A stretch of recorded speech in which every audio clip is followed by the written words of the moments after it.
Vegeta, what does the scouter say about their subscriber count?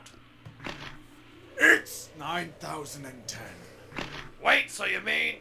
Yes, Nappa. It's over. It's over? It's over 8,000! What Wait, what? There is a story so strange in its implications that it defies ordinary classification.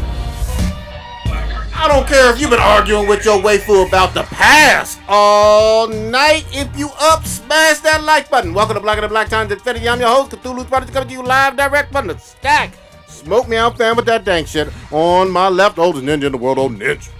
Bad dragon. That's all you need to know. God damn, all right, we're going to have to talk. On my far right, engineering on the ones and twos, choking people out on threes and fours, Chronos. Slut dragons for life! Oh, damn. We got no Blue, we got no Stitch, but we got the dankness for you. 3-man crew, we weaving it, we doing it. Dragons.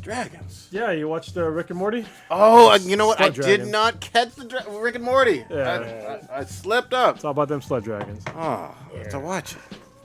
I'll I'll watch that a little later on. All right, you got to listen to the week. Let's see. Yeah. Listener of the week would be Andy D. 1991. Thank you very much. You listened a whole bunch of times. Actually, let me make sure that's correct. I got to update. Just yeah, double it's still check. you. All right. Very, very nice. Old Ninja, you usually pouring out some type of malt beverage, and I think we got a couple this week. Yeah, we got a couple. I feel like you're the one killing people, though. Come on, Warrior Fella is the first in the chat. Very nice. What's Welcome up, back, fam? All right, who you got? So, we're pouring out some Mickeys for Carroll Spinney. Homestead? He is the longtime 50-year puppeteer of Big Bird. Okay. It's from Sesame Street. Shout out to him, like all kinds of people from all kinds of what. Hold the fuck on. Did our childhood just fucking die? Pretty much. Is that what happened here? Big Bird died. Even Right. Snoop Dogg chimed in about the death of this Well, person. he probably still watches it because he's high all the time. There you well, go. Well, he appeared on the show. Oh. So he's been on Sesame He's Street. probably high when He probably was. Was he down with the Jim Henson stuff too, or no, or just Sesame Street? You know what? I don't know, but I know he was mostly with. So he did Big Bird and Oscar the Grouch. Good shit. So Shit, R.I.P. he probably did Jim Henson stuff way back in the day. But Who knows? Don't know. Next up, we have up and coming rapper Juice Wrld. I don't know anything about this So guy. everybody says that. However, as my daughter pointed out to me a long time ago, my oldest daughter, she was like, "Oh, you should know who he is. He has a song on the Spider-Man Into the Spider-Verse soundtrack." Yes, he does, and it was like a number Okay. one. It was a number one track for. Which a minute. one was it? Which one was? I know the Post Malone one. That's a good fucking question. I'll tell you It in a was second. the shit. I just heard it too, but yeah, everyone was talking about that. But he has a couple other hits out there as well. He was Okay. only 20. He's 21.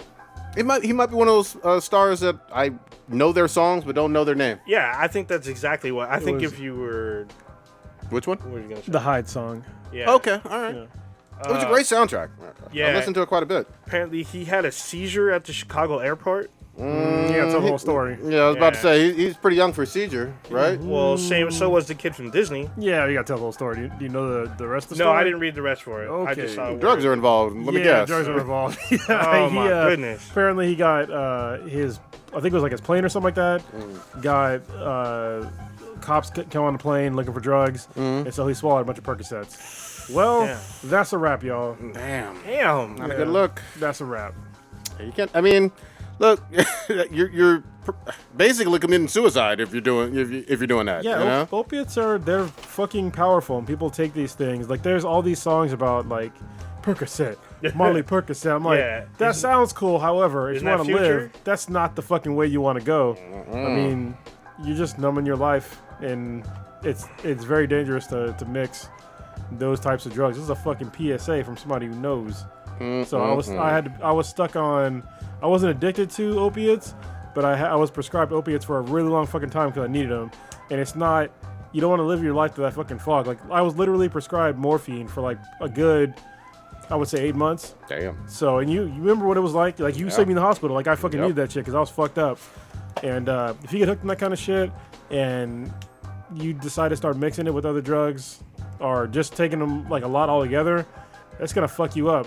Yes, it will. Like literally, there's drugs for the side effects for most opiates. Like I remember when I was taking them, like it was hard for me to pee sometimes because it was just like because your body is just like, what the fuck is all this shit? And there's a drug to make it so you can pee again. I'm just like, dude, what the Christ, fuck? man. Yeah.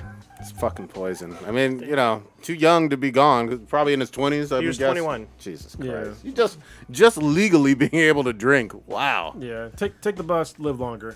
God dang. Shit. All right, who else we had? Next, we have Chris Cotton.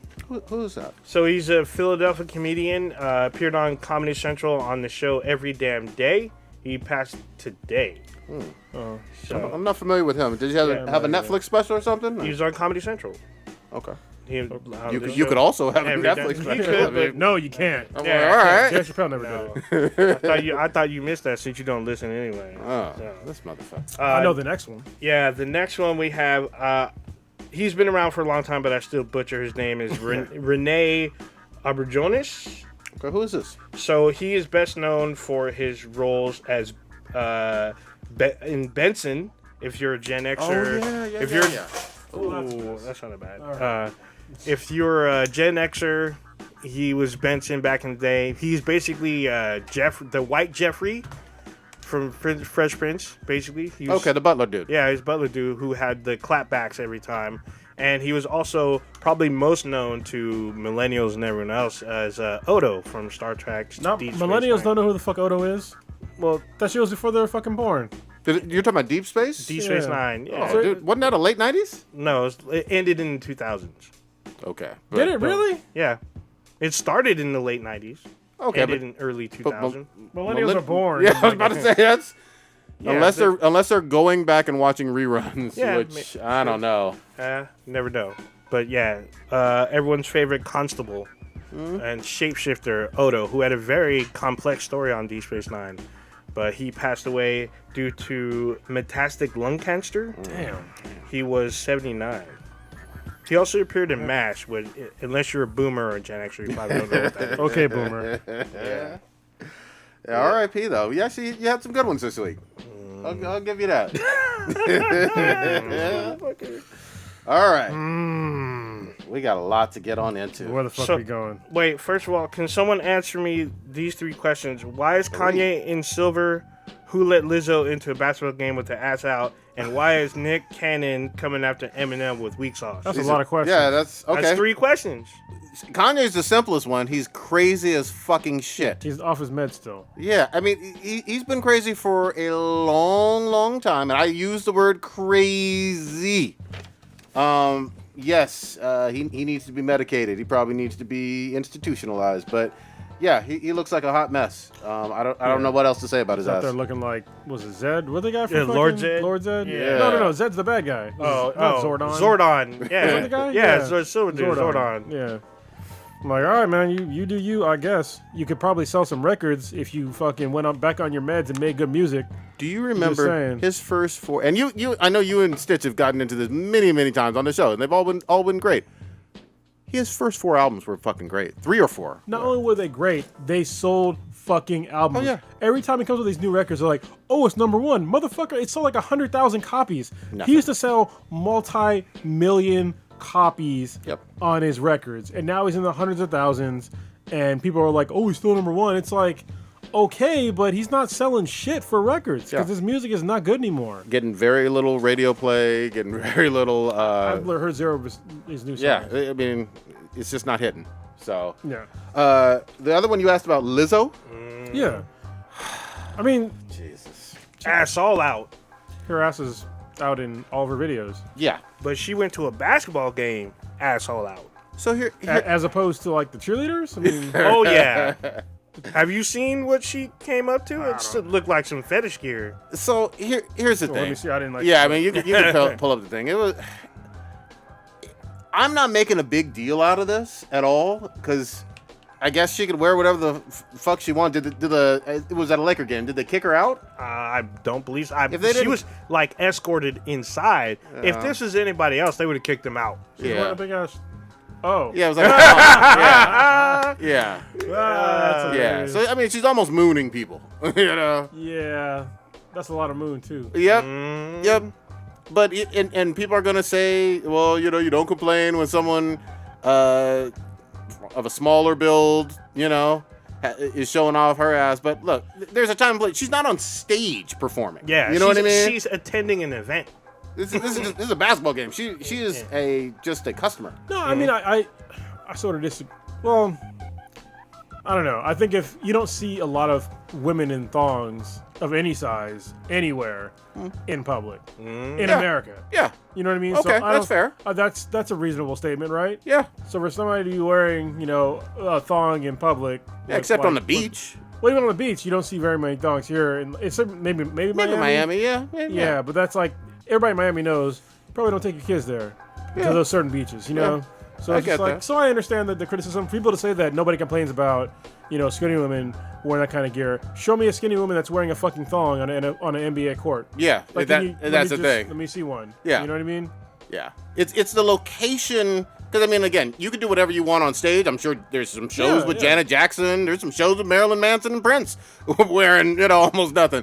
But if you're not performing and you're just literally there to watch a basketball game, I don't get what the fuck this is. Yeah. I don't get it. And I'm a huge Lizzo fan. Like, I picked up on her stuff where it was like, was it Good as Hell? It was Okay. like one of her, like, early songs before she fucking blew up. Isn't that the one that's... It's popular now. Yeah, I was about to say, yeah. Because it's been, it's had a resurgence. Okay. But, like, when it was first released, it was let me see when it was originally released. But it was a couple years ago. Hold on. Oh, so it's that old. Wow. Yeah. Okay. It was not, like, it didn't come out this year. Okay. So they're going backwards and saying, hey, we got another hit. Yeah. That's cool. All right. Yeah, it wasn't 2016. It was 3 years ago. Holy shit, that old. That's when it was Wow. released. So, and I remember it from back then. Wow, okay. And actually not back then. It was actually more recently. But I was like, oh shit, she's fucking good. And then I started getting her albums, and I was like, oh, Nice. she's a really good artist. Okay. So I'm a fan of hers. I'm not shitting on her as a person at all. It's just like, hey, I understand in a fucking basketball game, people probably don't want to see anybody in their thong. Yeah. You know? That's not part of the show. That's fair. And there are kids and all that stuff there too. You know what I mean? That are Yeah. just there to see That's the the show. main thing, yeah. Yeah. Location. All right. What was the third one? You hit us with 3 questions off the bat. Nick Cannon versus Eminem. He fucking killed himself. I don't know. First of all, Nick Cannon, for real, you lost being relevant since like it's been basically since you broke up with Mariah Carey. She broke up with you. I don't fucking even know the whole thing. Yeah. Like you stopped being relevant. Yeah. Like you had a show of like what was that show he had? The MTV one with the Yeah. sketch. That's still on. Wild Is it and still Out. on? Wild and Out, Wild and okay. Out. Still First on. of all, Who watches who MTV? the fuck watches MTV? There you yeah. go. Second of all, nobody knows who the fuck Nick Cannon is anymore. So for him to try to gain relevance by attacking one of the best lyricists alive, Yeah. which that's not controversial because he Yeah. is. Yeah. I don't know what the fuck he's trying to do. And yeah, M would destroy him. I mean, Yeah. if he hasn't already, has there been a back and forth? There doesn't even need to be. Yeah. Is it? I guess I haven't even heard it. Is it about Mariah? Is that what this is all about? Because Eminem had rumors with Mariah way back in the day. So what I heard is that Nick Cannon had asked Eminem to come on his show Wild and Out, and he doesn't respond. Eminem doesn't need to respond to every Tom, Dick, and Harry asking him for an interview or to appear. So to gloat him to come out, he made a diss track talking about he's old and can't do what he used to do. So Nick's trying to call him out, and everyone that I've seen is like, "What is this hot trash?" Okay, millennial. I'm like, for real. Get the fuck out of here with your nonsense. Yeah, I mean, have y'all? I guess y'all haven't seen this video. I'm I not haven't gonna watch seen it. that fucking I haven't I bullshit. mean, I saw like a good 10, 15 seconds, and I had to stop. Wait, he had twins, or Mariah had twins with him, right? Like, Sure. Didn't they have like a family and all that bullshit? Yeah, they have kids. I don't Pretty know how sure. many. I mean, but you know, that whatever much. happened, the marriage, divorce, whatever. You should be set for the rest of your kids' life. You know what I mean? If you had a divorce with Mariah Carey, what are you doing? You know what I mean? Like, I don't know what he's doing, but he's got other people helping him out. People I ain't never heard of. oh jeez. So I'm just like, well, you heard of what? Suge Knight. I mean, Jesus Christ. Oh yeah, he did that shit. Unless you hope you asked, then you probably forgot. What was that?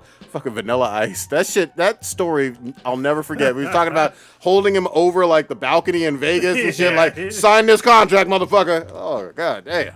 Anyway, the shit. Yeah, I mean,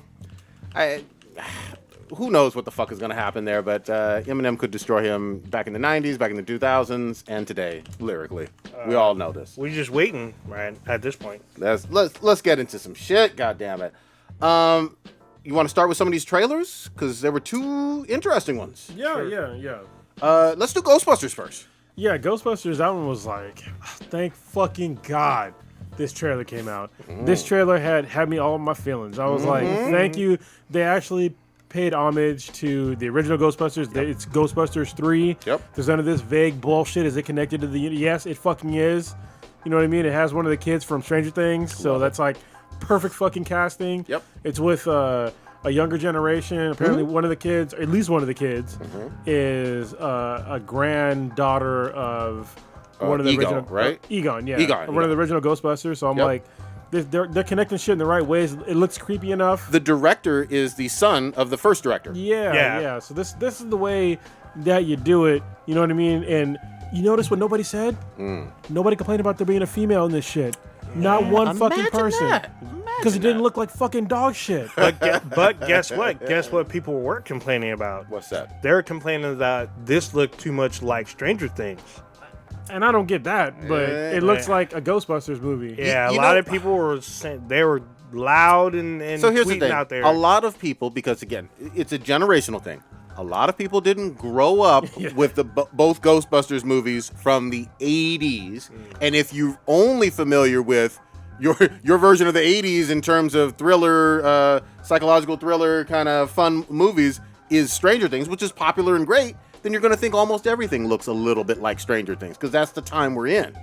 I think it's an age thing because I didn't get a Stranger Things vibe per se, other than it not being in New York for most of the trailer. It would be like kids today watching Gargoyles that's on Disney Plus now and be like, hey, this is a lot like Shakespeare. Yeah. or Shakespeare's, I think Shakespeare ripped off of Gargoyles. Yeah. Like, what? Yeah. It's very same themes and characters. So, you know what was funny? It took me till like I was almost an adult to realize this, but obviously that show Happy Days and how it was a 70s show talking about the 50s. Oh, yeah. Yeah. You just realized that now. Yeah, no, I didn't just realize now, but it was like, I was like maybe 16, 17, I was like, oh, that's why it's in color because it's a 70s show, but it's a setting of the 50s. Just like in the 90s they did the 70s show, same kind of difference or whatever. But yeah, and the 80s show, but nobody even goddamn about the 80s. Nobody gave a fuck. Nobody gave a fuck.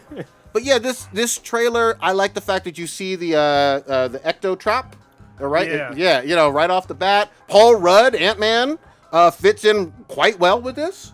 They had a goddamn ejector seat on them. Oh, not ejector seat, but like the fucking gunner seat. seat. Yeah.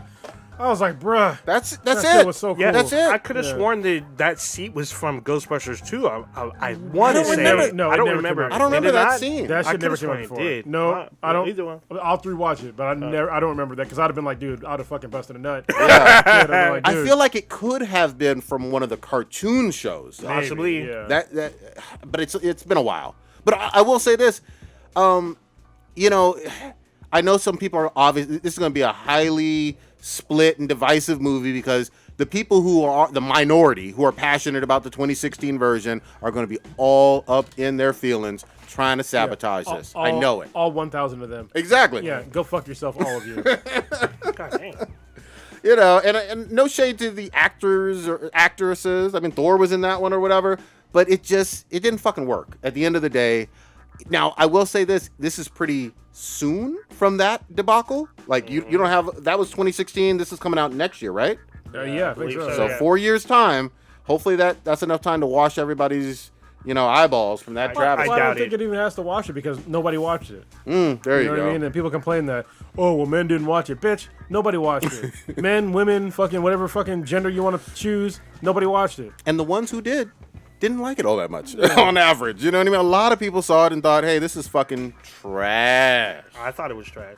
Yeah. I saw it for free, and I still wanted to walk out. I mean, it was all slapsticky and shit. I'm like, this isn't Ghostbusters. Well, Ghostbusters is funny, but it wasn't slapstick funny. Mm-hmm. Well, the thing was, when I watched it, I talked about this on my review on the cast, but it changes its focus hard. It goes from ghost to someone that becomes possessed. So that person becomes the focus and not the ghost, and it didn't work. I mean, Sigourney Weaver kind of got possessed. right? Yeah, but she's not the focus. Like this was the leader of the ghost. Pretty much was the focus. Yeah, and then when you see that person who's Gozer, the Targaryen or whatever they call them, like that was someone new and different and a threat that they all faced. Like this was someone that you see, they become possessed and then they take control, and it didn't feel right, at least not to me. Hey, I'm looking forward to this shit. I'm watching it more than likely in the theater. Oh yeah. Yeah. I'm on board. I want to see more. I want to see some trailers. We'll see as we go along. This was just the first one, but I don't know how you could shit on this. I really don't. Yeah. I was impressed all the way around.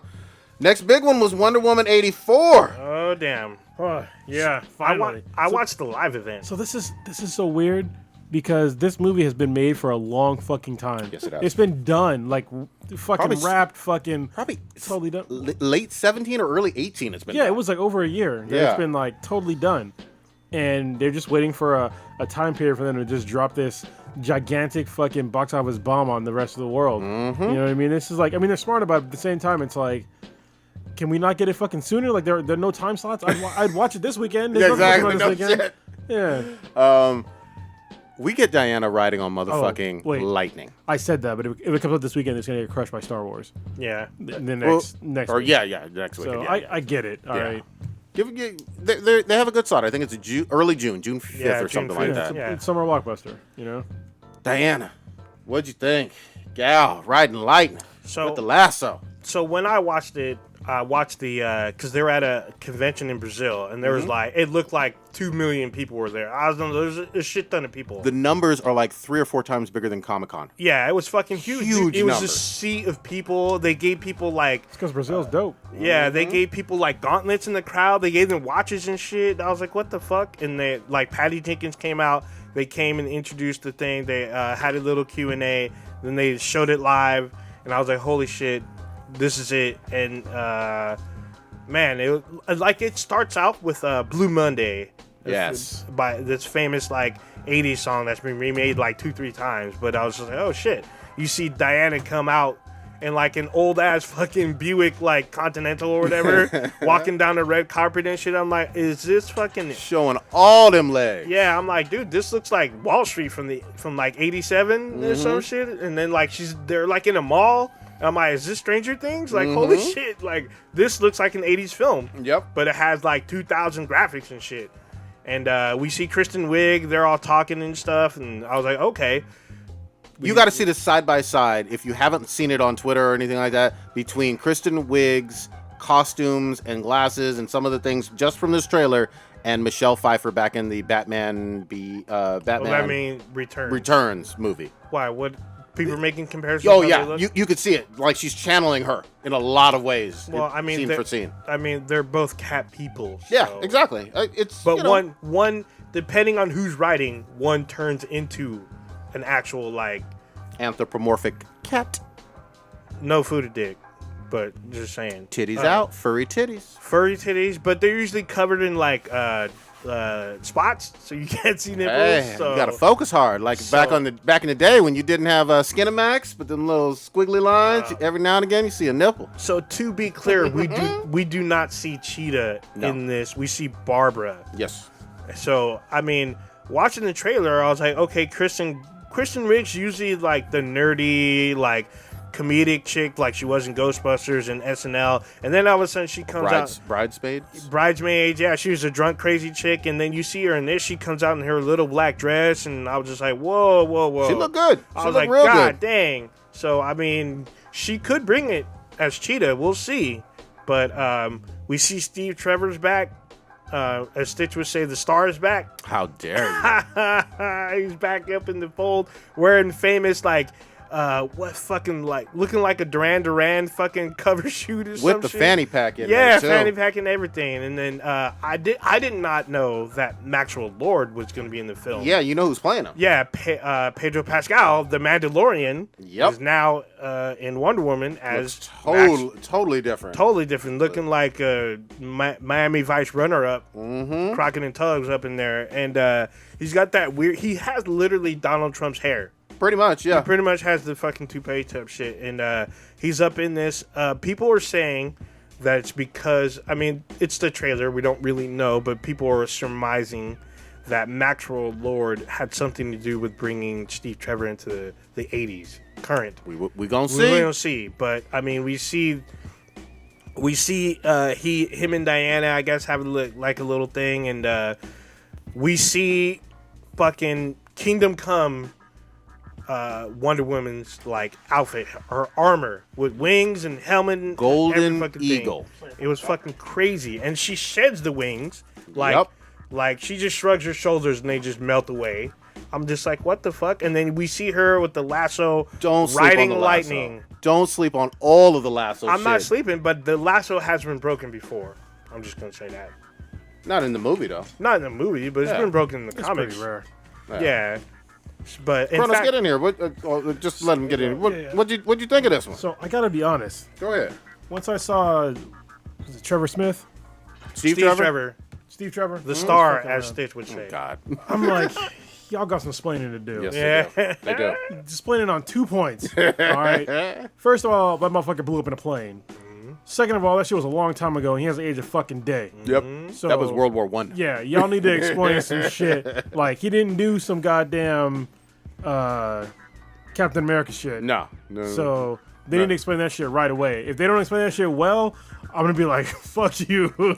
I can that shit don't understand. make any fucking sense. I can understand that. Yeah, that's like, what, almost 40 fucking years in the future? It's More like, like 70. 60, yeah, it's yeah. like 70, Yeah. 68 years. Oh, World War One. Yeah, I thought. Yeah, World yeah. War One. I thought it was 2. Yeah, no. Yeah, that's It's a long time. So Jesus Christ. at the time of the war, he's supposed to be like maybe in his early 20s Yeah. or something. So he should be 70, 80 in the 80s. Also should be dead, but yeah. Or that too. I mean, but if he's alive, he should look like he's 80. Maybe he got stuck in some alternate. I don't fucking know. We No gonna see. ID. We gonna see. Yeah, I think Warrior Fella he mentioned that Kristen Wiig's Barbara does not have a British accent, which was true. True. That's the forgot person who's going to play Cheetah. She should be British.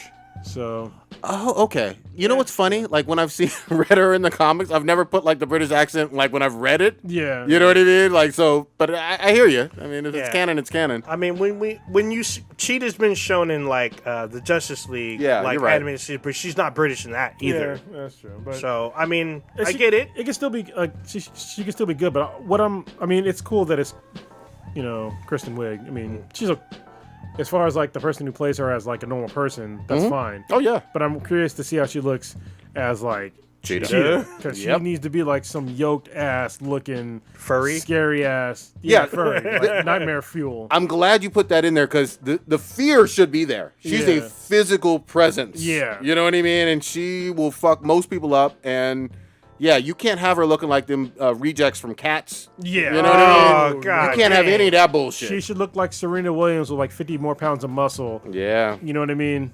So yeah. And the claws, everything's got to look right. So, but we don't get that in this. But so far, I'm on board. I'm on board. I saw what I needed to see. You know, Diana doing her thing with the lasso, batting away bullets and shit. Riding the lightning. The riding the lightning, that shit got me. I was hyped for that. I was like, holy shit. Well, they did that, but I'm like, the bitch can fly, so why Yeah. are we doing this? Oh yeah. Yeah, So, but it That was so odd to me. no, but It was cool, but you're right. But it was funny because in the Wonder Woman movie, she doesn't like fly She, like, all the floats, time. Like kinda? towards the end in that last scene with She flew at the Ares. end. Yeah, she Yeah. flew. But before that, she wasn't really. She was jumping. You know Yeah. what I mean? so that's shit's odd. Yeah. Also in the trailer, her and Steve are in a plane where it looks like she's the pilot. So people are saying, is that her invisible plane? Well, They're gonna okay. So show. let's say this right off the bat. The invisible jet shit was stupid as fuck. So? Wonder Woman flying is way cooler. It is. Yeah. You know what I mean? But I know it's part of old part school of her canon. history, yep. Yeah, I get the wink and the nod to the past, but it was always stupid. I mean, it could be a little joke thing in the maybe cloaks. Maybe they switched it up a little bit. Don't know. So all that shit I just said about my critiques. Let me say my final thoughts. First of all, we shitted all over the fucking first trailer for Wonder Woman. Was it the trailer though? The trailer It was actually the what trailer. Patty, is a trailer what Patty Jenkins said. Okay. All Okay. right. I can't remember So the timeline. with that being said, I will reserve. Patty Jenkins at this point gets a free pass from me because I critiqued her first of all what she said in her interview and the first trailer fucking hard, and she proved me the fuck wrong, and that movie was fucking awesome. So even though I said, hey, they need to explain some Steve Trevor, whatever the fuck his name is, they will. I expect her to do that. Of course. I mean, I have total faith in her as a director and being able to tell Wonder Woman story. Same thing with like writing, lighting, and shit like that. I totally expect her to do us proud. So I look forward to this movie because of what she did in her previous movie. Because that shit was dope. Even though to me, I didn't know her as a director, and I didn't like her vision, but her vision was awesome, and I was a dumbass. So all good. There you go. All good. Yeah. Yeah, man. We'll fucking see with this one. Yeah, I feel like because I thought it was just going to be Cheetah. I had no idea about Maxwell Lord, so I'm even more hyped about it. I mean, we've seen, if you were watching Supergirl, Maxwell Lord is in the first season, and he was doing some shit. So I'm not all that familiar with him. I'm gonna have to go into some history. He's like a B-class Lex Luthor. That's that's basically. I figured. I guess his claim to fame is he started Justice League International, like a superhero group, but he had nefarious plans afterwards. So he's like one of the very few villains that started a hero group. Okay, I'm down. So, we got to talk about some of this Watchmen, man. Staying with some DC stuff, Man, because you watched it, right, Old Ninja? yeah. Holy fuck, Kronos, go ahead, set us up. Tell us what you thought. before we get started on this fucking show, let me just, everybody in fucking Hollywood, everybody making goddamn TV shows, it's TV shows especially, if you're making a TV show that, is all mysterious, you want to ask a bunch of questions, watch fucking Watchmen on how to make these goddamn shows. Because I'm tired of these. It's been really fucking prevalent in TV shows today. And it started with fucking Lost, and it's fucking rampant now. Where you have all this mysterious shit, and then you don't answer any of the mysterious shit questions, and you have more mysterious shit, and then you don't answer those questions either. And that shit, and then eventually they just assume that the watcher, the viewer, forgets about the mysterious shit. Yep. And we just move on. Watchmen was like, no, we're going to explain our mysterious shit, all right, in this goddamn season. Like, we know that, hey, what the fuck happened to, Dr. Manhattan? Yes. We're going to explain that shit. Yes. That's what the fuck you do. That's how you keep motherfuckers happy and keeping them coming. And that is why The Watchmen is now finally being called a hit show. One of the main reasons why. I know people, it was uncomfortable for America to watch. They were squirming and shit, watching, the true events that happen with Black Wall Street. And I get that it's uncomfortable, but the show is fucking good despite that. Actually, it's not despite that. That's part of what made it fucking awesome. Exactly. Because it was based on a true event, and then it went into, make-believe with a lot of shit. Yeah. But this episode was great because it answered us a lot of questions on, first of all, what the fuck happened to Dr. Manhattan? And then second of all, what the fuck happened to the husband? Yeah. You know what Cow. I mean? The cow. Yeah. And I was just like, that was so excellent. They wrapped everything up with a nice little bow. There's more questions left. Of course. But it's far less than what we... Absolutely. Because like this show, it's a funnel of information, not a fucking a branching tree of shit. You got to get the actor's name, because shout out to I keep wanting to call him Black Manta. Now I want to call him Dr. Manhattan. His name is Yaya. Yaya something.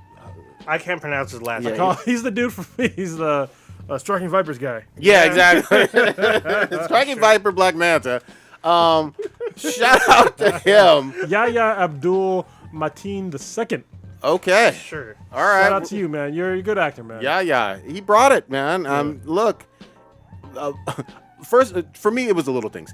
The stuff with him and Angela in the bar in Vietnam was great, because he's like, I'm going to hit on you, and 10 years from now, we're going to break up really, really tragically, but this is all going to work out. And you're just sitting there like, this is not going to work out. Yeah, like, this bitch is going to throw a fucking beer at your face, dude. Like, he literally says, will you go to dinner with me because I love you? And she's all, who are you? Whomst it is? Because he rolls up on her on Dr. Manhattan Day, basically, in Vietnam, with a Dr. Manhattan mask talking about, I'm the real one. And she's like, if you don't get the fuck out of my face, with your bullshit. I love that. That whole back and forth fucking worked. And I love him trying to explain to her, time doesn't work for me the way it does for you, and that's going to be really frustrating for your ass. And she's just like, no, whatever. I don't even believe you. But we going to fight. We going to fight every time. Anyway, go. What do you think, Old Ned? Man, that's one hell of a fucking opening line, like a pickup line, like, can I take you to dinner because I love you?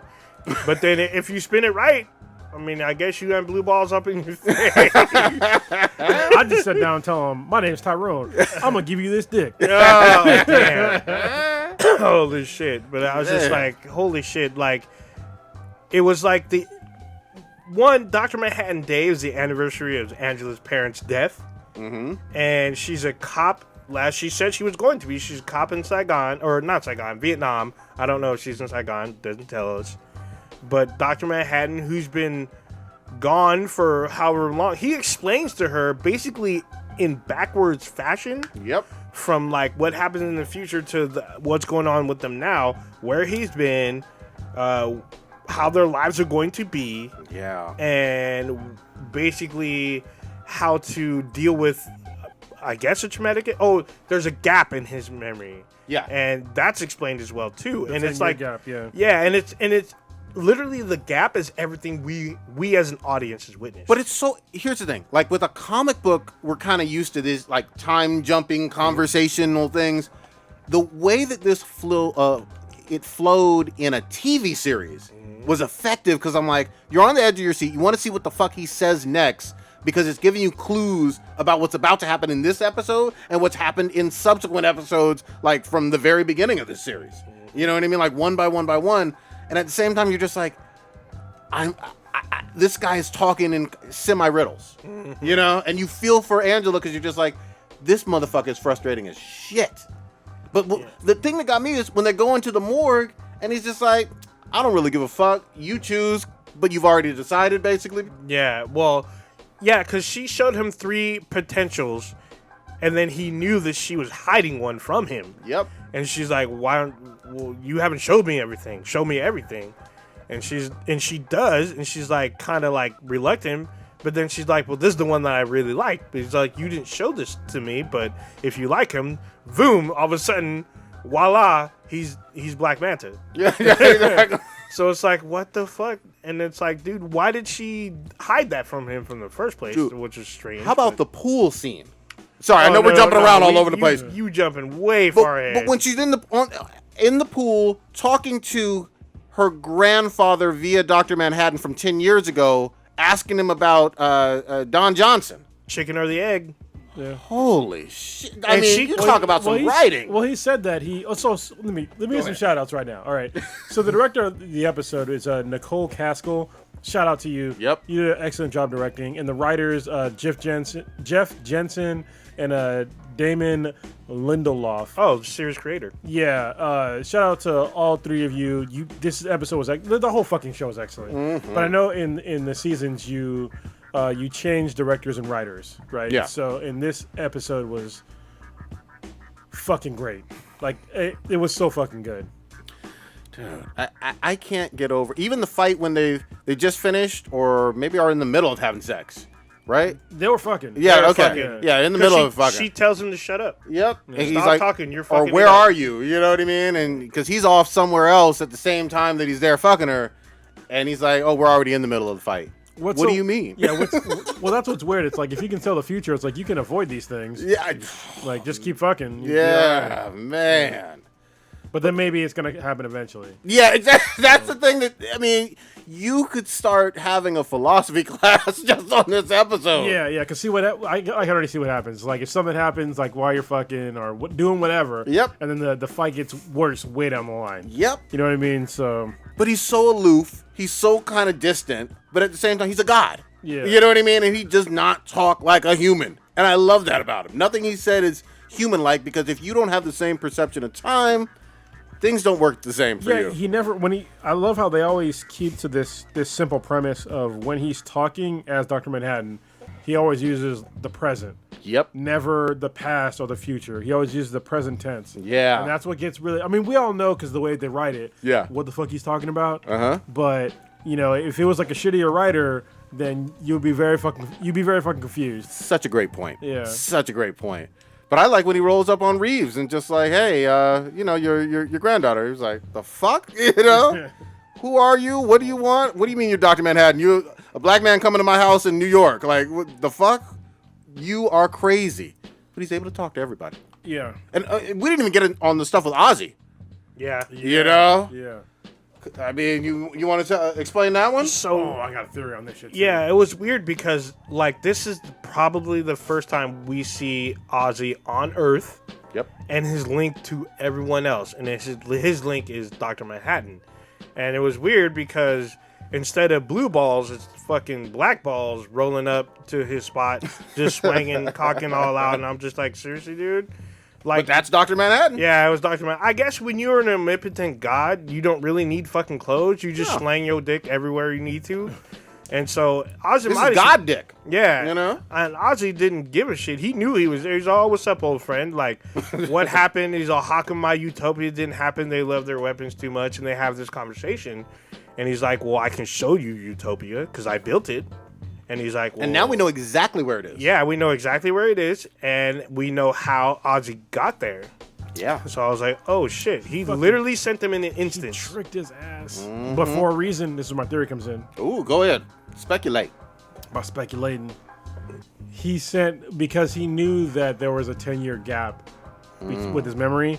He tricked Ozzy to go there, and he kept him there for a certain amount of time, so he can help him when he eventually wakes up. Ooh. Because he's the smartest man on Earth, and he can see things that Dr. Manhattan cannot. I like it. Because that's how he tricked him before. Yeah. You know what I mean? By use logic to trick Dr. Manhattan. And if you read the first comic or watch the first movie, it still has the basic premise of how he tricked him. So yeah, I think that he needs Vite. He needs him to help him straighten out some variables that he can't get across. I got it. So I think that's a very viable theory. I like it. But Yeah. man, he gives him the ring, you know. yeah. So the ring is an inhibitor in his brain to block out his forethought, I guess. Well, no, it blocks all of his powers. And Oh, yeah, memory it was too. Yeah, he can only use it As like a reflex. Yeah. Yeah. Which answered another question. on the White Knight stuff. Yes, how he survived. Because he just vaporized motherfuckers. Yep. And then forgot. Yeah. And hence how the followers of Rorschach knew where he was because they got vaporized. There's people in because there's a Well, witness. you wouldn't know if you got vaporized. Well, no, the people that survived Definitely that attacked that ran back that didn't kill. No, I don't think. I don't thought think they would that's get what arrested, happened. right? No, No, because they skated back into their little. I don't think that's cubby what holes. happened. Because first they didn't show it, and second of all, I don't think he would have let anybody survive. I think we just killed them all. I think that the police chief was a fucking KKK guy. Yeah. So I think that was like the main thing. So I mean, so somehow, is the senator. somehow they knew he was on Earth. I and just they gave you two reasons. Well, do we know that the police chief knew who he was? I don't know yet. I mean, but we know that there's like this organization seems to be a little bit more far-reaching than we previously thought. I mean, they are somehow these rednecks are figuring out teleportation technology. Yeah, exactly. I was going to say So- they got Rick Sanchez like tech. Yeah. They got a portal gun. On the back of a pickup. Yeah, exactly. And a fucking it's very difficult to acquire a fucking 50 caliber machine gun. Yeah. Oh yeah. And they had that shit. They made it technical. They put it on the fucking back of a truck. They have planes. Yeah. They have the ability to the manpower and the weapons to do like the suicide bombing and to dig that whole tunnel. Yeah. I mean, they're well funded. And it's also like it made more sense as it answered partially answered all my questions as to why the 7th Cavalry was using the Rorschach mask is because Dr. Manhattan killed Rorschach. So I think that's the main motivation for them to get Dr. Manhattan for all this like weird shit that they were doing. It was all to get Dr. Manhattan. Why they're all fucking Caucasian, I have no fucking clue. But that's their main motivation is to get Dr. Manhattan and to basically steal his powers. So that part of it was like, oh, I fucking get it now. Okay. He totally killed that guy because Rorschach knew the truth. So I'm fairly certain in the oncoming episodes that they're going to say that. I'm pretty sure the cop that picked, I'm pretty sure it was a fucking cop. Because at the end of the book and the movie, I think, there's a cop that found the Rorschach journal. Oh, yeah. Okay. And I think that's the person that started this shit. It's like, oh, this is the fucking truth. Okay. And I think that's probably the split of, like, the cops. Maybe. I thought Rorschach mailed it to someone in case he died.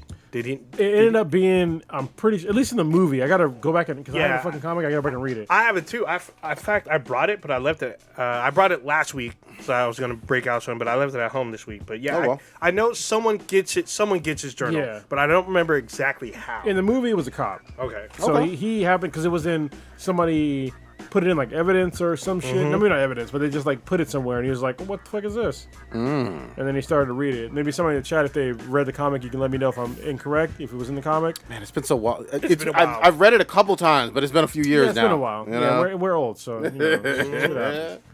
No, but again, great episode. How many do we have left for Watchmen? I think one. Is it one or two? I think it's only one. Shit, man, I can't let this I think show go. because it's answered like a good 95% of the questions. So, and I think I won't be surprised if we get a cliffhanger for season finale. What's the wiki say? One more? Well, Wiki says 9, but the Wiki doesn't always have the exact number of episodes, so hold on, let me see.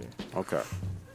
So it's just like there was a lot of the whole chicken and egg we didn't really fully go into, but where Angela does ask about her grandfather, and then like Dr. Manhattan says, this is the paradox. What came first, the chicken or the egg? Yes. And like when the grandfather was just like, who is these people she's asking me about?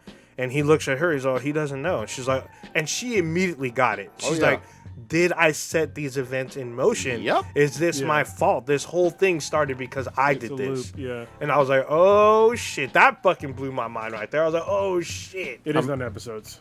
Oh, so one more? Yeah, one more. Oh, God damn it. I know, it's a bummer. That's my balls deflating right there. Well, we're excited. I mean, it's going to be great. Yeah. Just sticking with DC a little bit. I mean, to quote Stitch, again, the most powerful being in the world in that show is a black man. Yes. Yeah. Black Manta. Well, it's a white guy in a black man's body. Yeah, exactly. Yeah. I like how Ozzy said something about it. He was like, in 2019, we can't do this. He's frowned upon. He did. He's all, you know what they do to your kind. So it was great. It's a blue man in a black man's body. But it started out as a white guy. Yeah, exactly. He did. He's a little German boy or something, right? Yeah. Oh, yeah. They show him as a German boy. Yeah. And the two people that showed him kindness. I love that. I love the building of Utopia and what it's all based on. And it showed us, that episode showed us why those two particular clones look the way they are, because they had a history on Earth. And that was the first porn he watched. Yeah. He was on the background. Yeah. With his Viewmaster or some shit. Like, I don't know what they doing. And then Dr. Manhattan left Ozzy with a pool of embryos. Yeah. It was like fucking crazy. Yeah. All right, real quick. I hate this news. It looks like fucking Warner Brothers. You were on a hot streak with me, goddammit, and you had to fuck it up. You trying to do a Flash movie with shitty ass Ezra? Oh, see. What? I mean, we all knew this was coming. Warner Bros. Was on a hot streak with you? With what movies? I mean, obviously Shazam and Joker worked, and then we got Wonder Woman has a trailer. Oh, okay. I mean, you know, these were that was a good streak going, and now I'm hearing this. This is entirely disappointing to me. Ezra was awful, categorically awful in Justice League. And he runs funny. He's not a good Barry Allen. I don't give a fuck what anybody says. Is he like a Steven Seagal runner? He's even worse. It's like it's flimsy hands and all this. You know, dinosaur, Have you long. seen Steven Seagal run? It's been a while. If that's Steven Seagal or 80s skinny Steven Seagal. It doesn't matter what Steven. First of all, fat Steven Seagal cannot run. Yeah. Let me enlighten you. Let's keep bullshitting for a second. Yeah, but Ezra's awful. Ezra's fucking. I want a Flash movie. This is important to have. But I mean, Ezra's whatever to me. I'm just like whatever. I don't care. You didn't like him in fucking Justice League. He was whatever. I mean, I wasn't like all butthurt like you and like your other rant about other bullshit.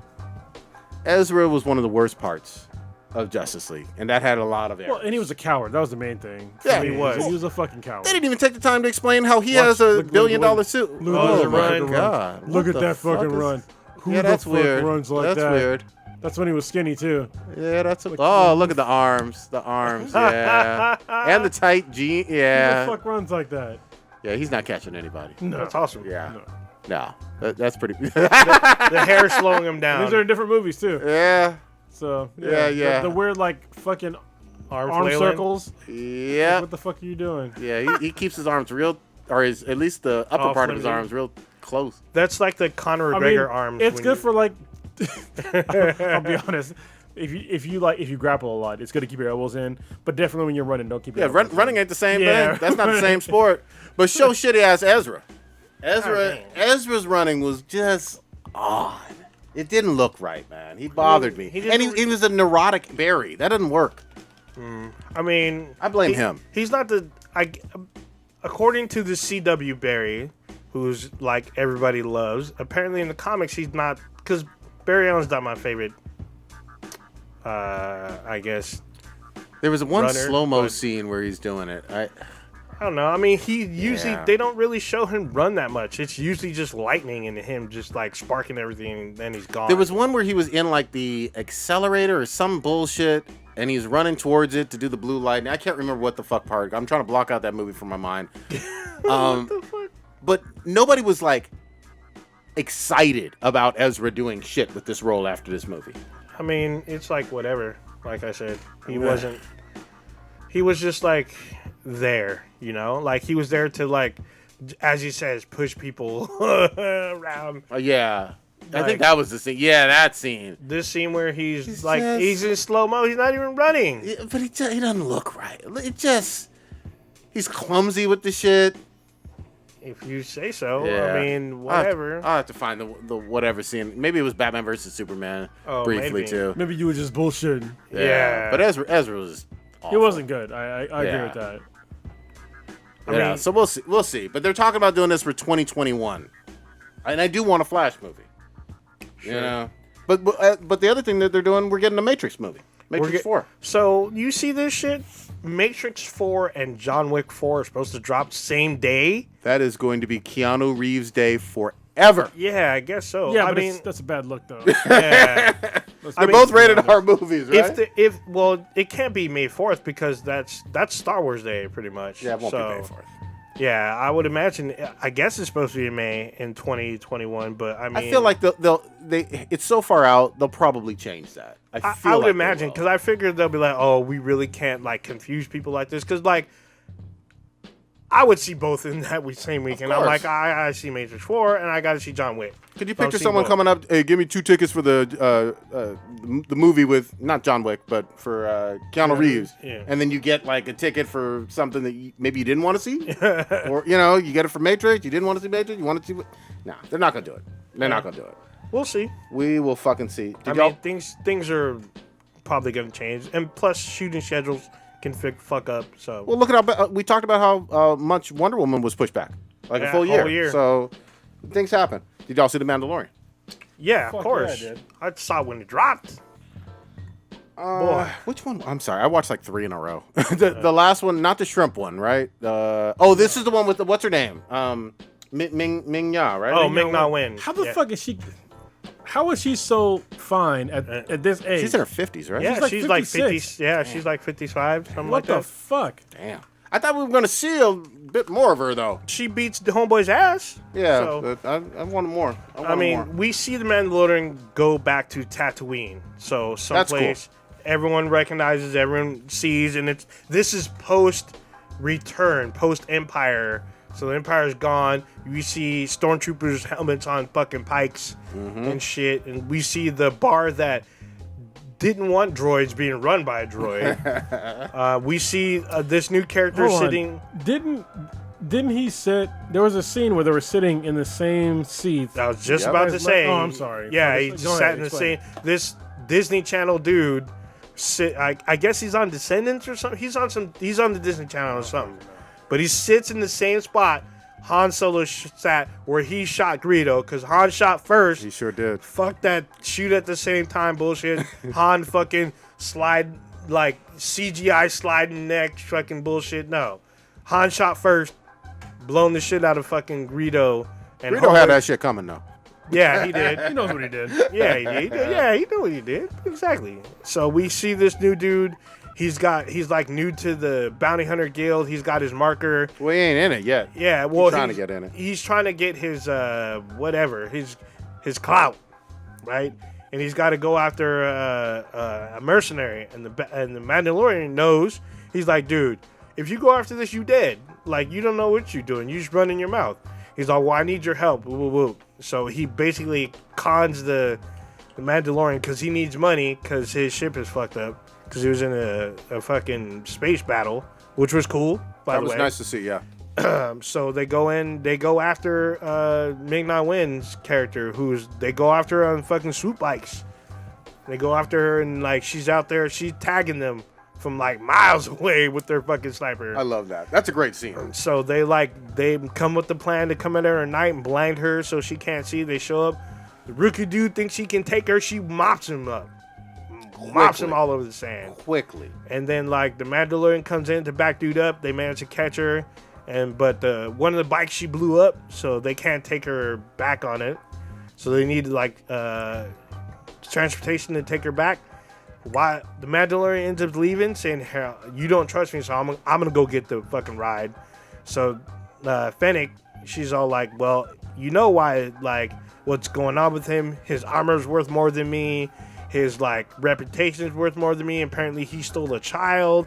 If you bring him back, like, he's gonna be worth a whole lot more than me." And he's like, "Oh shit, maybe I should do it." And then blow, fucking blast her. He's in all, the thanks gut, for the right? tip. Yeah, he blasts her in the gut. So everyone says that she's dead. I don't think she's dead She at all. better not be. Like, Yeah, hold on.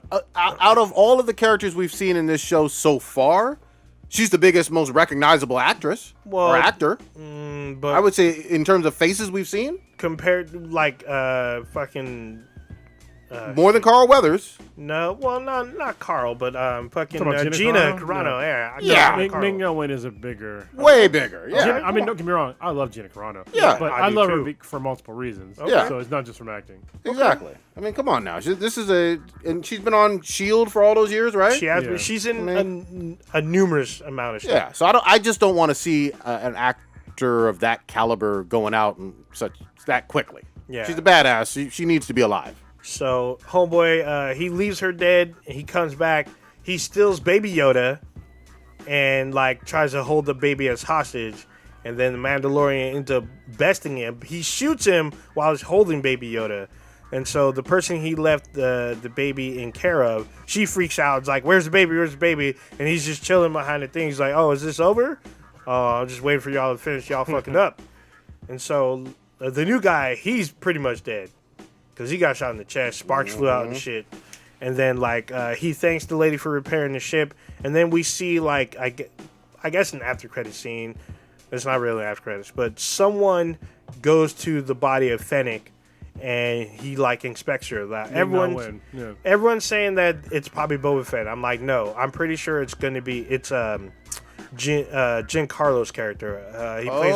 He plays Moff Gideon. So that's my guess, because he hasn't shown up yet. That's true. So I'm assuming that he's there. He's inspecting her. Maybe they patch her up, and then they go on, and they're probably going to chase the Mandalorian. We will see. The new episode drops Friday. What'd you think of this, Kronos? I mean, I liked it. It's a good episode. I like it because it's like it's a Star Wars fucking Western show. It's very enjoyable for me to see these really well-funded Star Wars shows come out. You know what I mean? It's like, for most Star Wars fans, like, you have to wait for either the very well-funded movies or watch animated shit. Yeah. Like, there's no good Star Wars live-action shows. There's none. Was there? Besides We this. got a recent good video game though. Give Well, him yeah, give it that's- credit, but yeah. But that's not a show. Yeah. So, Yeah, I mean, there's been 2 TV movies that I know and a Christmas special. Yeah, we don't talk about that shit no more.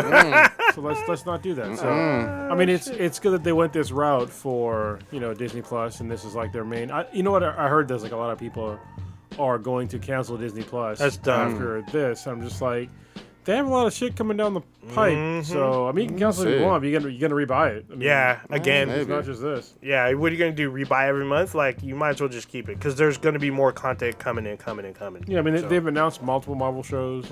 Yeah, I would say if you're not into the Marvel shows, maybe you're into only Star Wars. Maybe that's what some of the people are thinking. I don't know because I don't know are there other Star Wars shows coming? So if you're into just Star Wars, maybe just the live action, but I believe end of next month, Clone Wars gets a new season, and then Star Wars, For animated. Star Wars Resistance, they get their second season. So more shit's coming. Okay, So fair enough.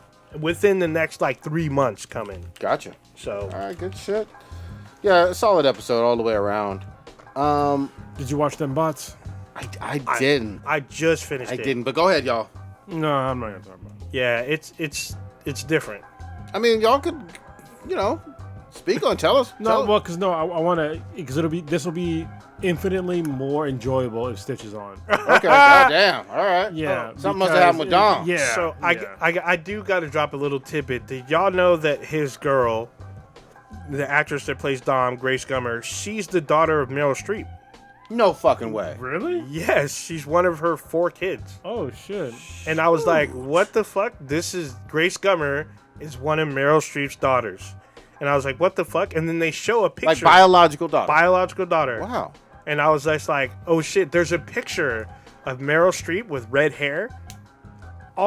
It's like Young Meryl. Yeah, young Meryl, obviously. But it looks like Grace. What the fuck? I was like, She is holy shit. Such a So most of the pretty much every character in this goddamn show are very complicated. Mr. Dead. And her fucking character was complicated. And this episode was just like, it was so sad in the end for fucked up reasons. Yeah, And I was like- just like, dude, what the fuck?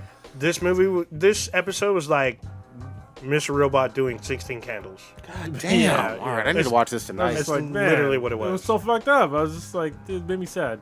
All right, so we're going to table this one then. Yeah, Yeah. we'll table this one. Can I hear a little bit about? I didn't watch it, but I do want to hear. What did y'all think of this Infinite Crisis? The internet is blowing up about it. Crisis on Infinite Earths. All right, this shit is fucking wild. I'm gonna explain the first 90 seconds of this to y'all because this fucked me up. Go ahead. So it literally starts off like a fucking comic, right? You know when they talk about the universe, it starts with a fucking blank fucking panel or whatnot. It starts like that. The Antimatter talks about how the universe came to being and how the multiverse came into being, right? So we settle on our first Earth. Our first Earth is Earth 89 in Gotham with the Danny Elfman Batman theme playing in the background. Oh, shit. You see the gothic look of Gotham with a red sheer behind it because it's the antimatter wave, which will be the theme. So the antimatter wave is coming. We see Robert Wool, who originally played the reporter in 89 Batman, sitting on a park bench reading the paper when it looks like Michael Keaton's Batman. I mean, it's the suit from 89 Batman, but in the background is the bat symbol, but it looks like the Batman Beyond symbol. Oh shit. So I was like, what the fuck is going on? And then they get wiped out by the antimatter wave. Then it goes to Earth 9. And on that, they have Hawk and fucking, god dang it, what's, not Tony Todd, Jason Todd, there you go. So Jason Todd from DC Universe's Titans. They're both looking at what looks like an antimatter wave, and then they get wiped out. So they acknowledge that the streaming show Is in here. is connected within the multiverse, and then it goes to Earth X, where it shows the ray from the crossover from 2 years ago, crossover on Earth X.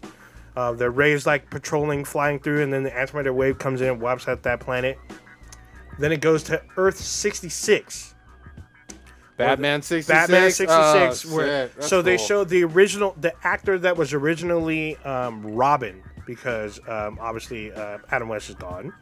But the actor who originally played Robin, He has a red sweater on, and he has like the Robin, the green and yellow like tie, not tie, but collar. And he says something to the effect like "Holy Crimson Wave is death." And then they get wiped out, and then like Crisis starts. That's literally the first 90 seconds to show you the scope of like all of these like past shows, all these past like universes, all like existing and being one. The show, it starts on Supergirl, so Earth 38, which is hers.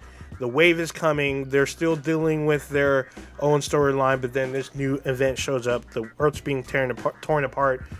They're trying to evacuate people, dealing with, wrapping up pretty much what happened on their Earth throughout the season till now. They parallel what happened to Alexander Luthor in the comics. Okay. Instead, it happens to Jonathan Kent, because Lois and Clark have a kid, and they're on Argo, and they have like minutes to escape. They literally have the exact same lines from Superman the movie, where Marlon Brando says to Kal-El when he sends him out. They say the same thing, send him to Earth. Argo gets wiped out. This is fan servicey after fan service. Yeah, pretty much. They fucking are dealing with an evacuation of epic proportions. They're trying to evacuate 7 billion people. They managed to get 1 billion. They bring the aliens on the Earth 38 help, like with the evacuation. They bring their ships. They bring the ship from the Legion of Superheroes from the 31st century. They get 1 billion off, bring them Earth 1. Earth 38 gets wiped out. God damn. That's pretty much the premise of that. A major hero that tries to help everyone escape, they die. Like a major. If you plan to watch this, I'm gonna watch it, but put it out there. Oh, now I'm Oliver curious. Queen dies.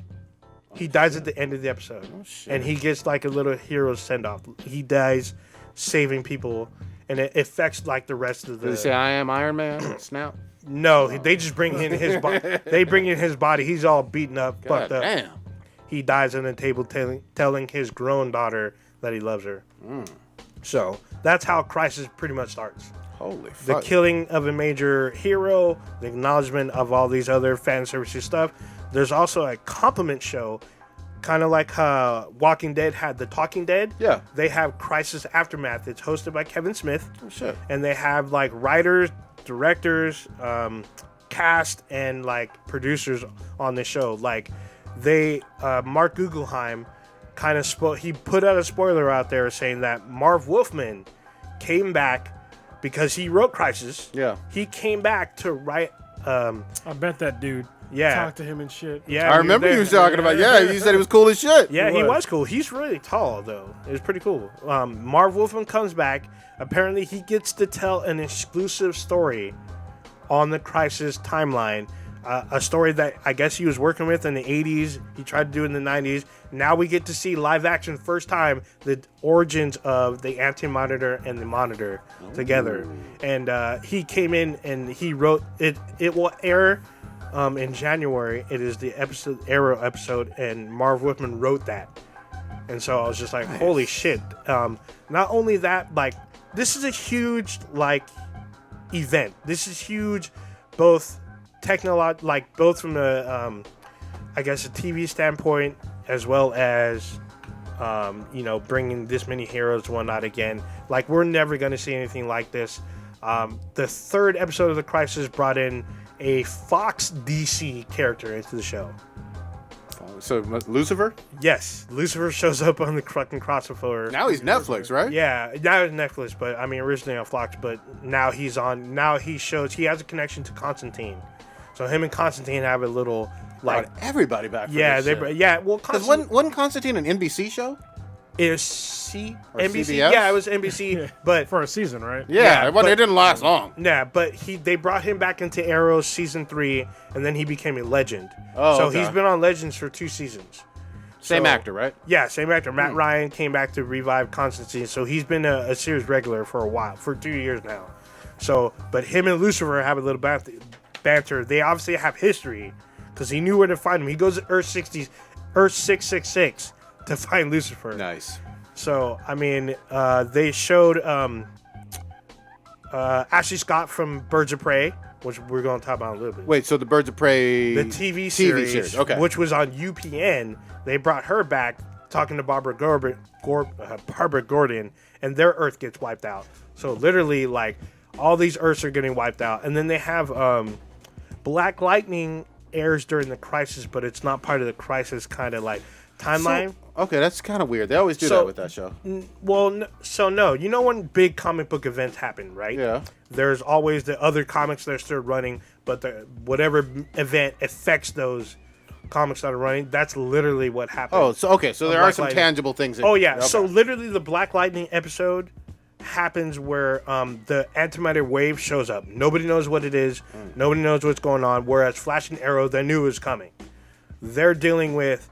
What is this? Is this government created because they're battling the government? Is this something new and different? And then the wave affects Black Lightning's daughter. Oh, so she phases into other Earths. So she meets her Earth 2 counterpart, her Earth 1 counterpart.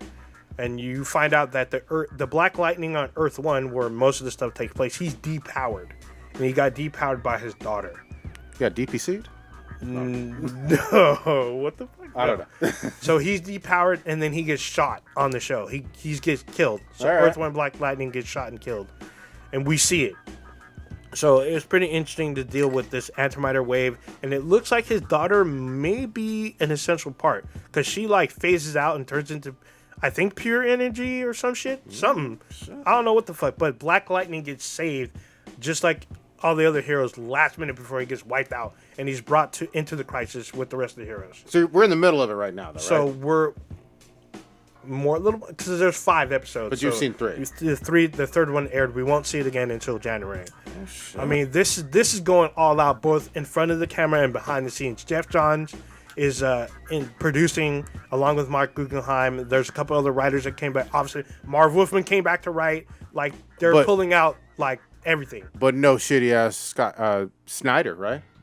No, obviously, no Snyder. He's not involved with it. Yeah, he's not involved with the TV stuff. But I mean, but hold on. According to the internet, there's a Zack Snyder cut of everything. Oh god. So let's pay attention to Zack. I fucking can't stand that shit with the Zack Snyder. Who gives a shit about the Zack Snyder cut of fucking anything? A lot of people do. Apparently. No, those people they're loud idiots. Yeah. Like as if he made decent movies. Like he made them a while ago, but once you start getting into DC after like the first one, he started making shitty movies that made no goddamn sense. So fuck him and fuck his cuts. Yeah. I'm just gonna say y'all don't deserve the Snyder cut because everybody's all about me. Let's not forget this dude was suffering through a family tragedy, which people are trying to say it's conspiracy I shit. am not even trying to touch his family tragedy. No, what I'm saying is, don't say that people don't deserve the Snyder cut. What I'm saying is that his movies were not good. I'm saying they don't deserve it because they are overshadowing that this man was working through a family tragedy, and yet they want him to continue to work to reverse something that happened. His family tragedy did not span multiple movies. No, it didn't. Okay, so let's end that fucking nonsense. Yeah, it was one movie. It was Justice League, and again, I wasn't there. I wasn't on the set or whatever, but the final result was a mess. Warner Brothers released it. Joss Whedon couldn't save it, and I like Joss Whedon a whole lot. Mm-hmm. It was probably a mess when he left or removed himself. And he did. What was it? He did a bunch of other movies that were not good. People just seemed to like. Hold on, let me bring up. Let me pull up fucking receipts. He did the Watchmen. He did the 300, and then he did Man of Steel, which he did Sucker Beavis. Punch. Those were all not great movies. Yeah, I mean they've had some problems. People just seem to like overshadow that shit as if he was some excellent director that made billions of dollars in the box office, but he didn't. Yeah. You know what I mean? I for as far as what happened with his family, like that's a tragedy. Yeah. But as far as like what he did in the box office, that was also a tragedy. I mean, wait, hold on. According to the Oathbreaker and his girl Wonder Girl, who keeps reporting numbers about Beavis, about how much money it made, apparently it made more money than a number of Marvel films, apparently. She's saying it's like the greatest of all time. Oh, it's not. Which you keep retweeting. No, I don't retweet that stuff. Yeah, you do. Beavis had a decent box office run, but here's the problem with that, though. Context is all that matters. If you put Batman, Superman, and Wonder Woman, the Holy Trinity, plus Lex Luthor and Alexander Luthor. Alexander Luthor and Doomsday in the same movie, you can't tell me Warner Brothers didn't hope that movie would be $1 billion and a half. So here's the thing. All right, listen. So he's a director and a producer. Mm-hmm. All right. So the problem is that I think most people give him credit for movies that he produced Oh, you can't that he do didn't that. direct. Can't do All that. right. So he is billed with Wonder Woman, but he not the didn't direct director. that. Yeah. He produced that. Yeah. He didn't direct it. All right. So I'll give him credit for casting Gal in Beavis. and that's fine, but he didn't direct it. Yeah. You know, the movies that he did direct that I know of are I said this for a long time. Zack Snyder, he's done an okay job with taking frame for frame comic book movies, and I've said this multiple times. Like Watchmen and 300. Watchmen 300. All right, and even then, Watchmen didn't do well in the box office. Sure didn't. But it wasn't a bad movie. Like I watched it recently. I watched it back in the day. It's not a bad movie. It didn't do well in the box office, so I can't deny that it didn't do well. Dawn of the Dead's on there. That did well. Sucker Punch didn't do. What define well to me? Dawn of the Dead? That was a zombie movie that made $100 million. $100 million is not good to me, or even well, or any sort of fucking decent. I would only say $100 million is good if you have like a $50 million budget? No, if you have like a production budget in the 10 to 20 million, then the $100 million is great. Yeah, but Listen, Sucker Punch, Man of Steel, Watchmen, Beavis, Justice League. These were all underperformed. Yeah, all three of those underperformed. The other one that everybody forgets about, did he do the sequel to 300 that didn't do well? No, he's The Rise of the Empire? He's No. producer. Okay. But he did 300. But like I said, that was a book where he literally frame for frame Yeah. did it. You know what I mean? Yep. So Now, for me, and obviously everybody has different opinions, but when I saw the extended edition of Beavis, I thought it was. no, he did Rise of the Empire. Oh, he did? Okay, that was a flop. That was a flop. That wasn't that sequel was not good. I saw that bullshit. He didn't direct it. Yeah, Okay. he's producer. Yeah. But for me, I will say, when I saw the extended edition of Batman vs. Superman, it was better than the theatrical one. It did not make the movie perfect. It did not make the movie great and excellent and all that, but I thought it was an improvement. Still has problems. The weird thing to me was like when somebody says that there's a different cut for a movie, it's like you're saying that if you just rearrange the same shitty stuff, that it's going to be somehow better than the sum of its parts. Yeah. And it's just like, huh? Yeah, most of the time it's literally just a few extra scenes that add absolutely nothing, and still it's either as shitty as it was or just on par. Yeah, I'm not interested in a Zack Snyder cut of fucking anything. No. I'm really not. Like, honestly, his style of movie making is, at this point, tired. And nobody's really interested. And if you don't believe me, look at the fucking box office numbers. Here's at the bottom line. Here's the thing that matters. Warner Brothers ain't fucking with him no more in terms of directing. Yeah. I haven't heard any rumors, and I pay attention to DC Warner Brothers rumors. I don't see anything about them saying, okay, hey, we're doing a Flash movie in 2 years with Ezra. We're going to give it to Zack Snyder. Have you heard anything of that? No. None. So, I mean, if they still fuck with them and give him producer credit, then they didn't cut him loose completely. Did he get producing credit on like Shazam or Joker or Birds of Prey? I don't think so. I don't know, but Shazam maybe. The other two, I don't think so. All right. So I can check really. We gonna see, but I appreciate what CW is doing with Crisis on Infinite Earths. That sounds. Oh, here you go. Fun. He's producer on Wonder Woman 1984. There you go. Oh, okay. Yeah, we'll see. That. Anyway, yeah. Let's talk about some more interesting news. You want to go to games? Oh, go ahead. I'm sorry, I stepped on it. No. I mean, we'll in a second, I guess. Yeah. Let's go to games. Fuck it. State of play. I know you were itching to talk about it. Well, State of play, or no? Or you want to go to other games? I wasn't into games at all. Oh, okay. Sorry. Yeah. I was just gonna talk about TV shows that are coming out. Oh, go to TV. We're still on TV. My bad. Yeah, people that might not have realized. The Expanse season 4 drops this week. Oh shit. I had early access to it. I didn't get a chance to watch it, but I'll watch at least one.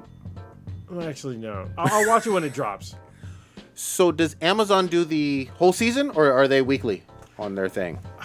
They usually drop the whole thing. Okay. But I had early access, so I get the whole thing no matter what. Can we give the exact date that it's available to the public? I believe it's Friday, but let me see. Oh shit! I gotta clear my schedule if it's Friday. Yeah. I'm not gonna miss our girl. And if you haven't listened, we had the fabulous Dominique Chipper way back in the day after the first season on this show. Shout out to her. Yeah, it's the 13th, so it's on Friday, and it's coming out. It's an excellent show. If you're not familiar with The Expanse or the books, definitely check them out. It's like some of the best sci-fi storytelling on television since, for me at least, since what was that? Battlestar Galactica. Okay. I mean, seriously. Yeah, I love that. Yeah, and there's been shows that have been as good, maybe a little bit better since then, but it's few and far between. Like sci-fi has been like in a serious drought for a long time. I'll give credit too. Much like Watchmen, they do answer a lot of questions. Like this last season answered a whole lot. There's a few more mysteries out there, but they don't just leave it out there unanswered like Lost or whatever. Yeah. So shout out to them. I can't wait. If it's available, I'm gonna watch at least the first 3 by next week. If it's all there on Friday. Yeah, it should be really good. There was something else that was coming out too, but I can't remember what the fuck it was for some reason. Witcher? Was it not on here? Oh yes, The Witcher. Yeah. It comes out next week. Yeah, that's Yeah, cool. the 20th. Yeah, same day as Star Wars. Buzz is real. Buzz is. I cannot wait. And I'm glad that this dude is redeeming himself from his. And I'm not gonna blame him for Superman because it's not his fault. No, he's not a writer. Yeah, but he looks really good as The Witcher. Yeah. Henry Cavill. I heard he was even good at. I know you saw it, Old Ninja, in the Mission Impossible. Yeah. Oh, I watched yeah, it too. that Oh, was I didn't good. see that one yet. Okay. Oh yeah, that was pretty interesting. Yeah. Mission Impossible is usually good. Yeah. Yeah, I'm actually surprised. I thought Rogue Nation was gonna be like kind of whatever. I was like, holy shit, there's twists and turns. It was way better than my expectations. Mission Impossible hasn't really slipped since The second one. No, well, yeah, basically. Yeah, but I mean, second one. since Tom Cruise got in there, I mean, they've been hits. Yeah. It's the same thing when like somebody talks shit about Who was in? When did he jump on board? Was he in the? since He- our generation. Okay. Yeah. All right. He's Yeah. in every single one. I was about to say. Okay. But it's just each one has different directions. We have Abrams direct like Sorry. 2 of them. Yeah, I'm sorry. Finish. I stepped on it. Go ahead. It's like when somebody shits on like James Bond movies. No. Like Fuck they outta here. do very well in the theaters. Yeah. Like get the fuck out of here. They do better overseas, but they're still excellent movies. But I'm to be honest, I'm biased. Yeah. My dad was a huge James Bond fan, so I watched like basically almost every single James Bond film like ever. Yeah. So- But men of that age, in general, all were James Bond fans. You know what I mean? Like, my dad was. I'm gonna ask y'all this. I don't know if this is a controversy or not, but on the movie side, obviously you have the stars of Episode 9 doing their press circuit, Yeah. right? Finn, or John Boyega, is stating some not too favorable things about The Last Jedi. Like, he felt funny about it. He had his questions even while filming it. Happy, I'm paraphrasing, but happy about JJ coming back for Episode 9. In a slight diss, maybe, to Rian Johnson with The Last Jedi. And there are some other actors that are saying this. Not Adam Driver so far, but is this much ado about nothing? Or is this people finally coming to terms with the fact that The Last Jedi had problems? So is there anything concrete, like a straight shade to this, or is this like a maybe or a people reading into this? What is this? When I was reading it through the lens of the internet, it seemed like slight shade. It really did. So where is his direct quote then? We could pull it up. I didn't pull it up Well, myself. you can't. No. I mean, if he said that, it's fine, I guess. I mean, listen, we had criticisms of The Last Jedi. It wasn't that much shit that the rest of the internet gave. Yeah. But there were some serious problems with certain characters and certain ways things were portrayed. I mean, listen, Mark Hamill even said about his criticism about the movie. I mean, they basically took his entire character that made his entire career and just like took a giant shit on him.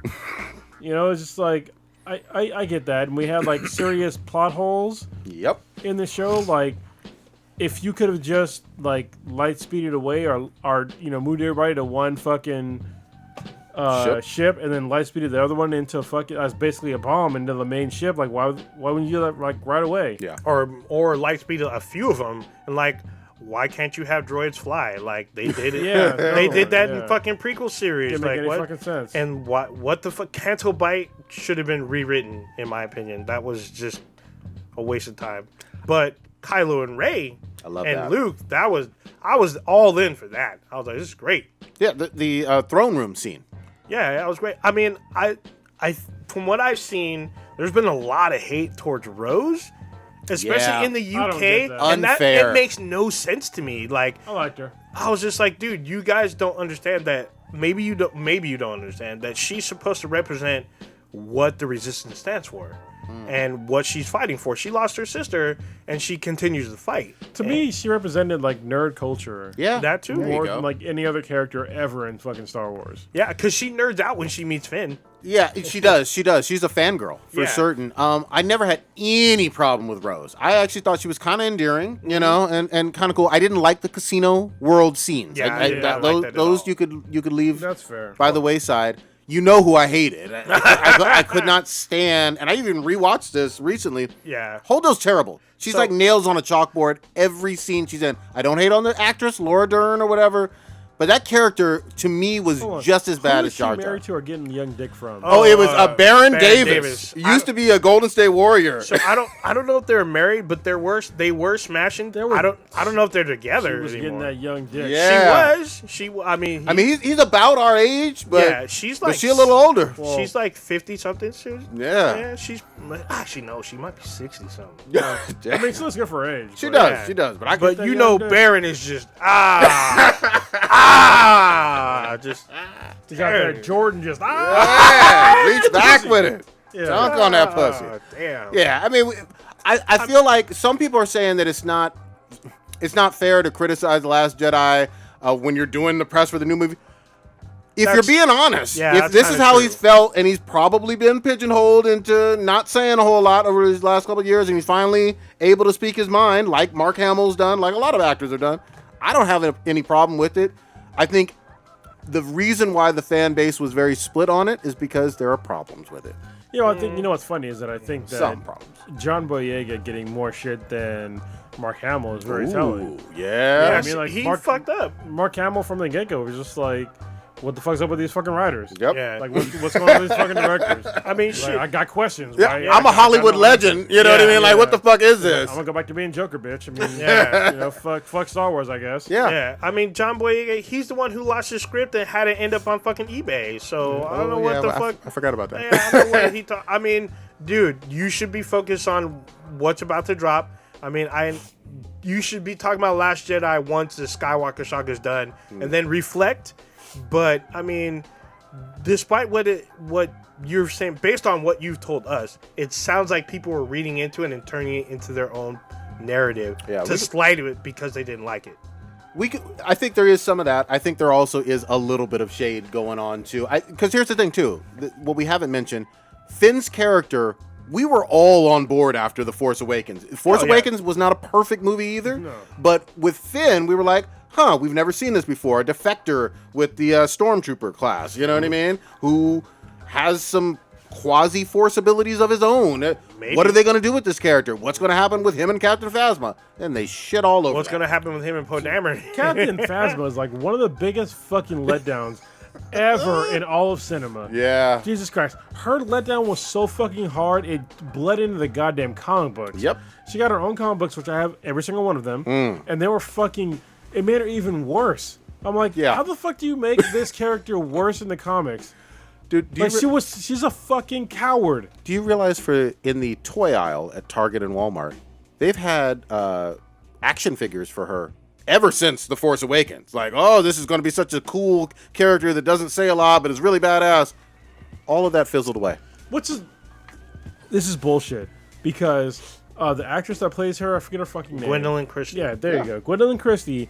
I totally loved her in Game of Thrones. Of course, she was and great. I was like, please, more Gwendolyn Christie.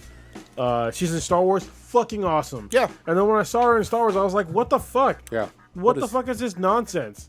No, nobody can defend it. It was terrible. Yeah. It was And absolutely then, terrible. Then I was like, okay, well maybe in the second one she'll redeem herself. And the second one she was a fucking bitch. Like when I say bitch, she's a cowardly bitch, not as in like a derogative female term. Yeah. As in like a general term, as like a fucking weak ass motherfucker. Yeah. And I was just like, dude, she didn't put up any kind of fight. No. You know, her fight scene was cut down because there's you can watch the deleted scenes. Their fight scenes. You got to blame Ryan Johnson on That a was lot of bullshit. this. Gwendolyn Christie, she needs some justice for that shit. Yeah, man. I mean, seriously. If you watch the film, like Captain Phasma is in it for maybe 4 minutes. I mean, listen, can you imagine like being a woman that is that tall and large? Like she's not large, she's just tall. Yeah, All right, and athletic. That's how hard it is for her to get roles in anything. Yeah, because she's like 6'3", 6'4". Yeah, she's Some shit like fucking huge. Like Yeah. compared to me, she's gigantic. Yeah. Because I'm average size for a dude, and for her to get a role in anything is difficult. And then she gets this role in Star Wars, like one of the biggest franchises of all fucking time. And then she gets in here, and her role is like so diminished. You know what I mean? Like they make her seem like some kind of fucking badass. She's got this cool ass fucking chrome armor. She's got a dope ass fucking gun. She's commanding motherfucking little bitch ass ants and shit. And then all of a sudden, like she doesn't do shit. And it's like they don't show any of her fucking warrior prowess. They don't show off any of her anything in the goddamn movie. There's no reason for us to know her name. Yeah, really and truly. At the end of the day, shiny chrome stormtrooper. Yeah. That's it.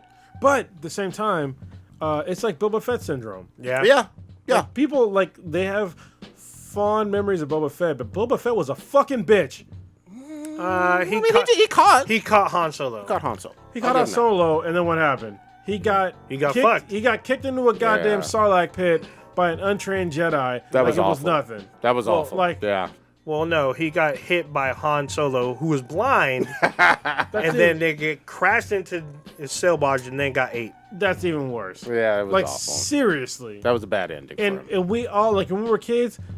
How many of us bought or at least tried to get the Han Solo fucking toys? Oh, yeah. Not the Han Solo. I'm Han sorry. Solo- Boba Fett. Yeah. Oh, Yeah, yeah. that- Yeah. After Empire. Oh, Yeah. I mean, he was it. He was The it. hardest thing to get is Boba Fett with Han and Carbonite. But he was a bitch. In the like people always forget that he died like a well, he didn't die, but he basically went away like a bitch. Yeah, I agree. Return of the Jedi did not do justice for him. He seemed very interesting in Empire. Yeah. So- As an adult, I realized this, but as a kid, I was like, This is amazing. "That's my fucking guy." And then he died. I was like, "He's still my guy." He's no good to me dead. All right. The other. Oh, go ahead. You wanted to do Birds of Prey? Is that what you were Kind going? of, yeah. Okay, go ahead. So, What you got to say on this? Oathbreaker. So you're excited for this film to come out? So I'm fucking not. Optically, Hold on. go ahead. Those posters are so fucking lame. They look kind of exciting to me. Are you serious? Yeah, the Birds of Prey one. I got to Bro. go to the bathroom, but I'm gonna show the fucking audience. yeah. Yeah, they So- look kind of Hey, fun. did you see Victor Zaz? I saw. All I didn't of see them. Get Zaz. the I saw. fuck He's outta wearing. here. a Oh, is he suit. not bald? No, he's not bald. Then that might be a problem. Unless it's early on Zaz. So I don't know. when Get they the fuck posted outta the here. posters on Warner Brothers' actual Facebook page, Yeah. and you read the comics, the vast majority of them had no idea who was who unless their marquee was there. Like Huntress doesn't look like Huntress. Oh. Batgirl, I mean, she's supposed to be Batgirl. Wait, is Batgirl in this? So Cassandra Cain is supposed to be Batgirl at some point. Her character's in the film, but they don't show her as Batgirl yet. Also, Black Canary, she doesn't have her biker suit shit. She's wearing yellow and it fucking has a bat. Oh, wait. So Black Canary doesn't have the fishnets. Nope. No, she's wearing like jeans or some shit. Yeah, some I- shit. You And- know and me. I'm against that. I will say. And I'll I can throw bet shade. you she probably won't have her canary cry. So I just want her in fishnets. If she ain't got fishnets on, then what are we doing here? But So- I get you on that. yeah, but you seem more interested in when you saw the Birds of Prey trailer. You were more interested in that than Black Widow. Oh, for sure. And here's why. For me, Ewan McGregor and Margot are going to make or break this one. It seemed like a better trailer. I gave it like a 7, I think.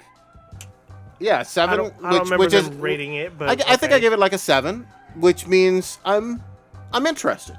I'm on board.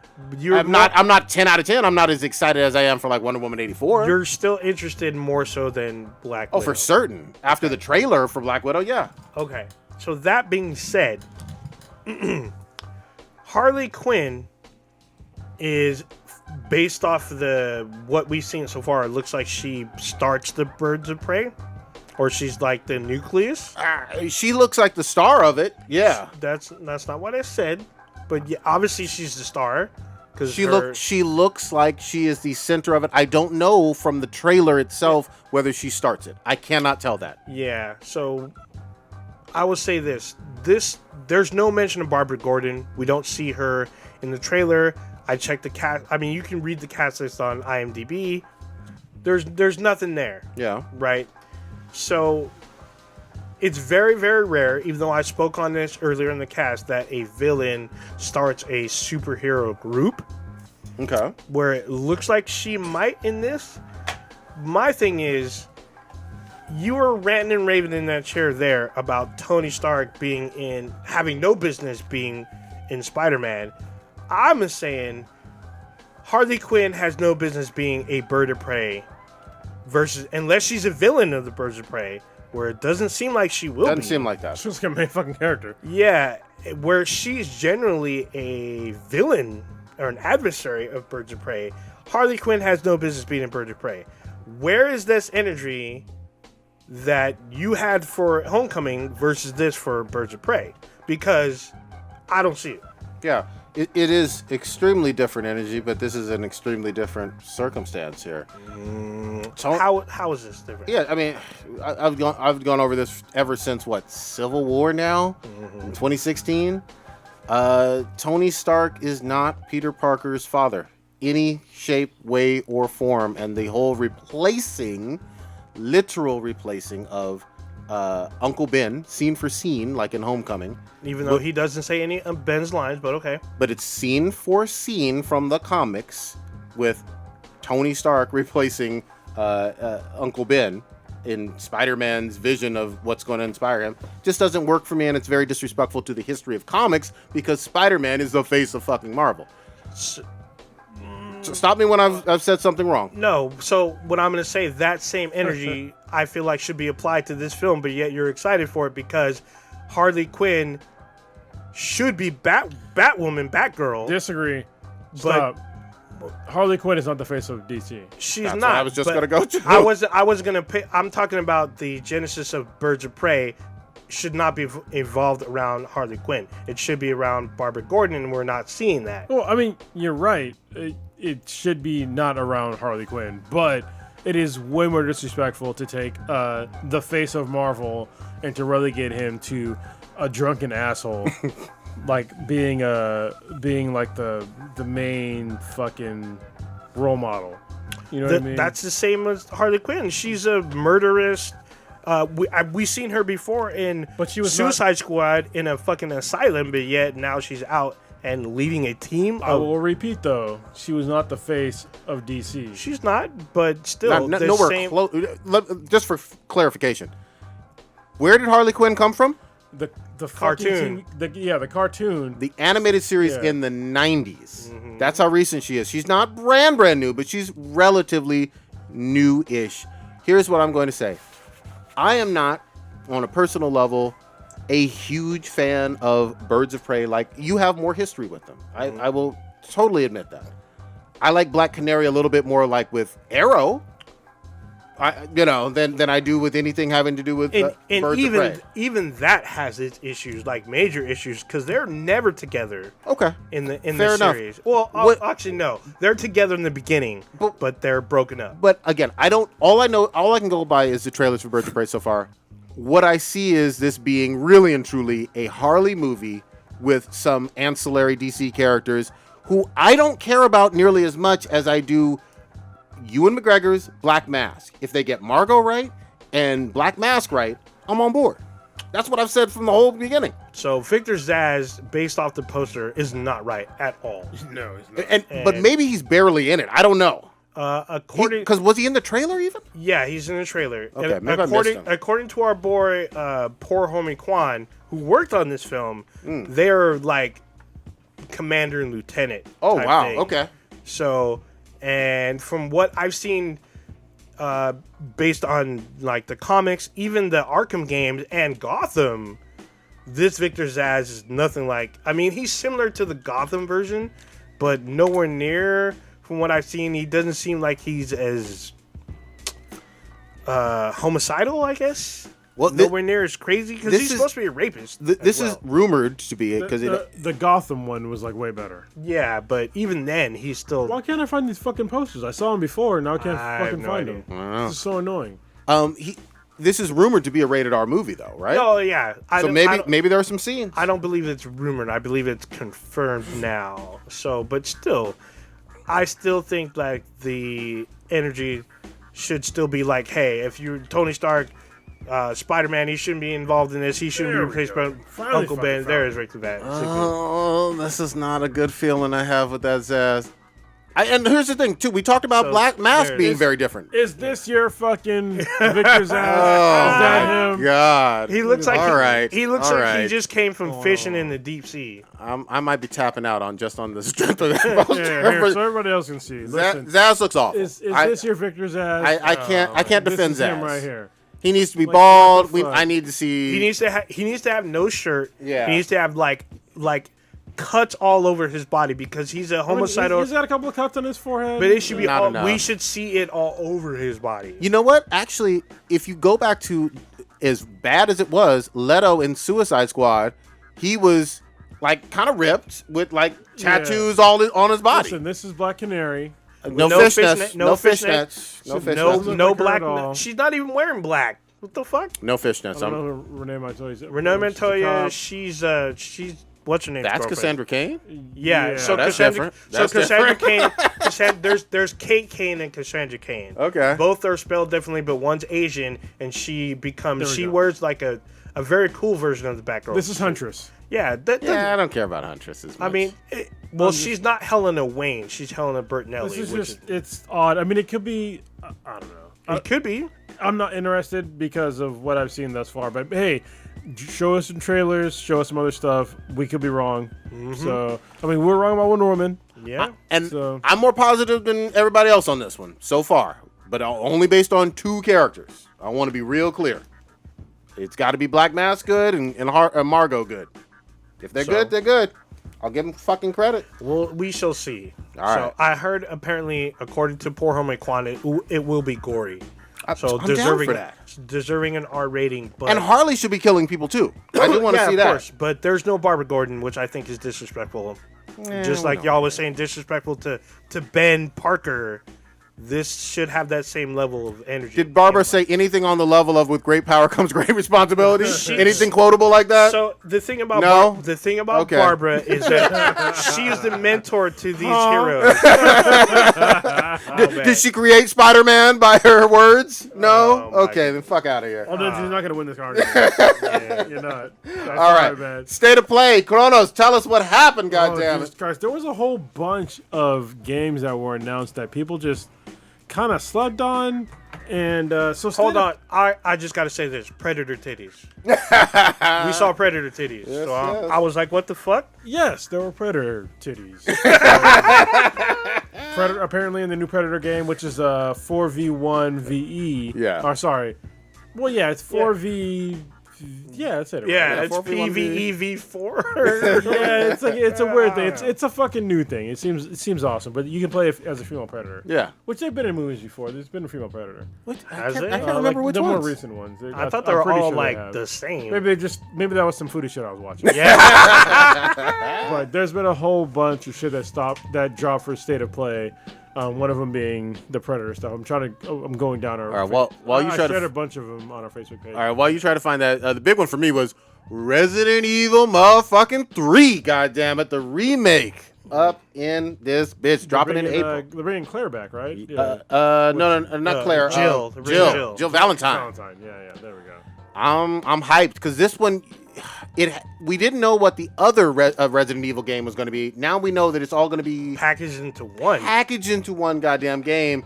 You get multiplayer. The only what he's talking about is Resident Evil Resistance. Yes. Which is a 4-on-1 game. Mm-hmm. So one person plays as basically the mastermind, they call him. Yeah, and the other 4 are the people. Yeah, they're like teenagers. Resident Evil has some interesting maps. Obviously, we're going to see what happens with this. But this got me hyped. You have the release date. It is April, right? April 3rd, 2020. See? Which is, you're getting 2 fucking games. Yeah, because that's like, you're getting 2. Capcom's been doing things. I mean, I liked them this year. And I'm not a Resident Evil fan, but that's really cool. They're dropping 2. I will say this: you still should try Resident Evil 2. I know, but it's difficult, for me to do it. I hear you, but it got me back on board. Yeah, it's a good game. What's fucked up is that release date is the same month as Cyberpunk 2077. Oh shit! That might get buried. So you'll probably have like 3 weeks before Cyberpunk drops. First of all, you have to recognize that. First of all, no remake, very few remakes anyway, are going to make the same amount of revenue as a new IP that has a lot of hype behind it. Mm-hmm. So they'll be fine. They're both going to sell extremely well. Yeah, there ain't no doubt of fucking about it. I was thinking more about from the standpoint of a gamer and trying to manage my fucking time. Yeah, exactly. We're old gamers. Yeah. So we played the original Resident Evils. Yeah. Where I couldn't fucking move and shoot. Yeah. That's the reason why. Where you I have don't to like keep Resident running Evil. it. Where you have to run. Where you have to run to the camera and hope that you go through a door. Yeah, fuck that. So that's why I had fucking nightmares. Anyway. Next up is Babylon's Fall, which is a new Platinum Games game. Okay. They look pretty cool. Remind me Platinum's catalog. What are they famous for? A lot of fucking games. Hold on. I'm pretty sure it was. Oh Jesus, they're basically really famous for action games. I gotta pull them off. Hey, I got it. Keep going. Keep talking about this game. I'll pull up. Yeah. So Babylon's Fall looks like a really cool game where basically you are looks like you're a small knight of some sort, and you're running around just doing crazy combos and shit like that. That's what they're good for. Metal Gear Solid, what was that one that was where you played as Raiden? Raiden, yeah. What was the name of that game? Metal Gear Rising? Was it Rising? Rising, yeah, that was the one. That's a Platinum game. Okay. They do a whole bunch of other games. So here you go. I'm actually playing one of them. Platinum games, Nier Automata. Yeah, Nier Automata. Yeah. Bayonetta 1, 2, and 3. Yeah. I thought that was Sega for. Okay, go ahead. Transformers Devastation, which I still haven't. It's a great game. I still Vanquish. Apparently, this game was a fucking. Yeah, I heard that underrated as fuck. Did you? Yes. No. Did you just say Legend of Korra? No. They made one of those. Anarchy Reigns. That's probably enough. The Metal Gear Solid one, Star Fox Zero. Oh, that's good. Okay. So they're legit. If they do a certain style of game and they do that certain style of game very well. Gotta give credit. If you're not into that style of game, then don't pick it up. Don't even fucking look. But they're excellent games. I'm playing Nier Automata right now. Yeah. It's a great fucking game. Did you get that upskirt trophy yet? Not yet. You better change that camera Yeah, you angle. just got to move the camera. I'm still looking. I'm just kidding. That's fucking creepy. That's a great trophy. That's the reason why I got the game. That's terrible. That's all bad. Well, so that game, this is something that we didn't talk about on the podcast, but the game it's almost like 2 games in one. Actually, almost 3. Yeah. Because it's basically like a third-person action game. Yep. Like a normal Platinum game, and then it's also like a shooter. Yep. Like an old school space shooter. Because Space Invader kind of. They fuck around with the perspectives and 3 different levels. They have the third person, the side scroller, and the top down fucking shooter. Oh yeah. Deal, and it's and they're all really well done. Absolutely. Yeah. The other thing is, once you beat it, there are multiple additional playthroughs for more endings and more lore. Awesome. Yeah, I mean, I'm enjoying it so far. I'm enjoying it way more than fucking Sekiro dies twice. Anyway, so Predator we just talked about. That was already announced though, so that's nothing new. Spellbreak was one that I haven't heard of, but apparently Hobby knew about it. Who's making this one? I don't know who's making it, but the beta is going to come out next year. Okay. And it's a closed beta, but it looks the best way I can really say it is that it's basically Overwatch, but with wizards. And That sounds fun. It looks really interesting. All right. Yeah. So let me Harry Potter bullshit. I yeah, like it. it looked really cool. Oh shit! I can pull it up right now because So guess who's making this? No wonder this looks like Overwatch. This is a fucking Blizzard game. No way. It's Blizzard?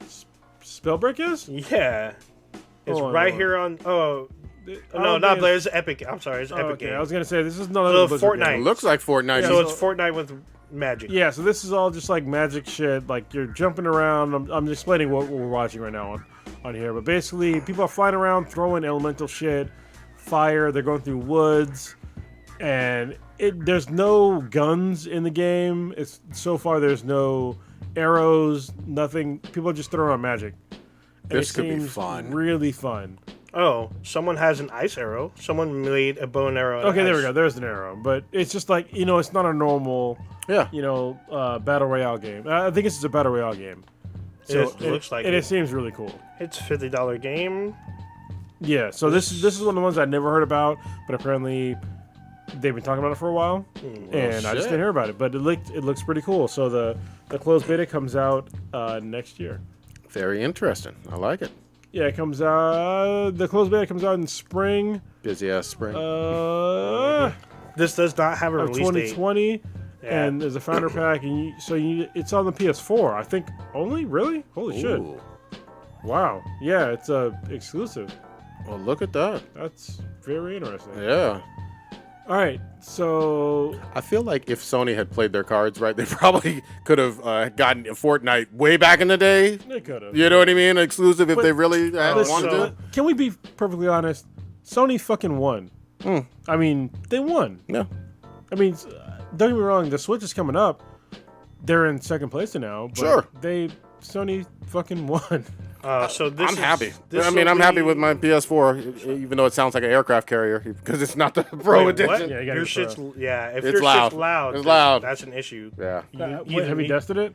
Yeah. Even Destiny, it's on its last legs. Yeah. I'm trying to make it. The Pro is good. Yeah. So this will be on PC, obviously. What you should have done, actually, what you should do now is if you can find a Death Stranding edition of the PS4 Pro, Oh, there you go. definitely get that. Okay. Or what's the other one that they're pushing hella hard? Because there's one that has 3 games. It has Last of Us. Oh, yeah, that's for it- Black Friday. Yeah, and Cyber Monday. it had Last of Us. It had like 2 other God of War and one other one, and Well, it was like they- PS4 Pro. It was like $350. I know they'll do some pros for Last of Us 2, though. Oh yeah, They're going to do some custom ones. Yeah, but I mean, There's gonna honestly, if you can get have you seen the controller for the Death Stranding one? Oh, the yellow one? Yeah, it yeah. looks cool. It That's does look cool. Just fucking get it, man. It does look cool. Get it for yourself for Christmas. Get it for your kids for Christmas. You can take it for Yeah, yourself. take it from hey, That's what yeah, you should have done. get it for yourself and then give them your old one, your fucking Boeing one. Yeah, go 'cause ahead. this shit doesn't get a lot at all. Yeah. Like seriously. Paper Beast, which was a PSVR one. So if you have a PSVR, it looked really fucking trippy. I can't say if it's gonna be cool or not, but it looked really fucking weird. Okay. Where like there's basically like this origami fucking world that looked really interesting. Subliminal looked really interesting. It was like a mix between like Quantum Conundrum and Portal. Is that VR too? No. Oh, okay. No, I don't think that was Portal. No. That was first person. Kingdom Hearts 3 has a fucking DLC, but I don't give a shit about that. Did you play the third one? You played the early I ones, tried to right? play the early ones, and I was like, this is fucking terrible. And those are from 2003. And I played the remakes. I played like the one that you're supposed to play, like the Yeah. RE fucking whatever remix. Yeah. It was fucking awful, in my opinion. And Even the third one, I didn't finish it, so I mean that tells you how much I was into it. But yeah. yeah, I was on a fetch quest for hours with like no action, and I was just like, goodbye. Yeah. Because I'm not gonna play some fetch quest where I have no action for more than 2 hours. Like, I'm an adult. Do you remember playing like old school PS2, PS1 RPGs. You know what I mean? In terms of the pacing of some of those. Well, yeah. So this is the problem.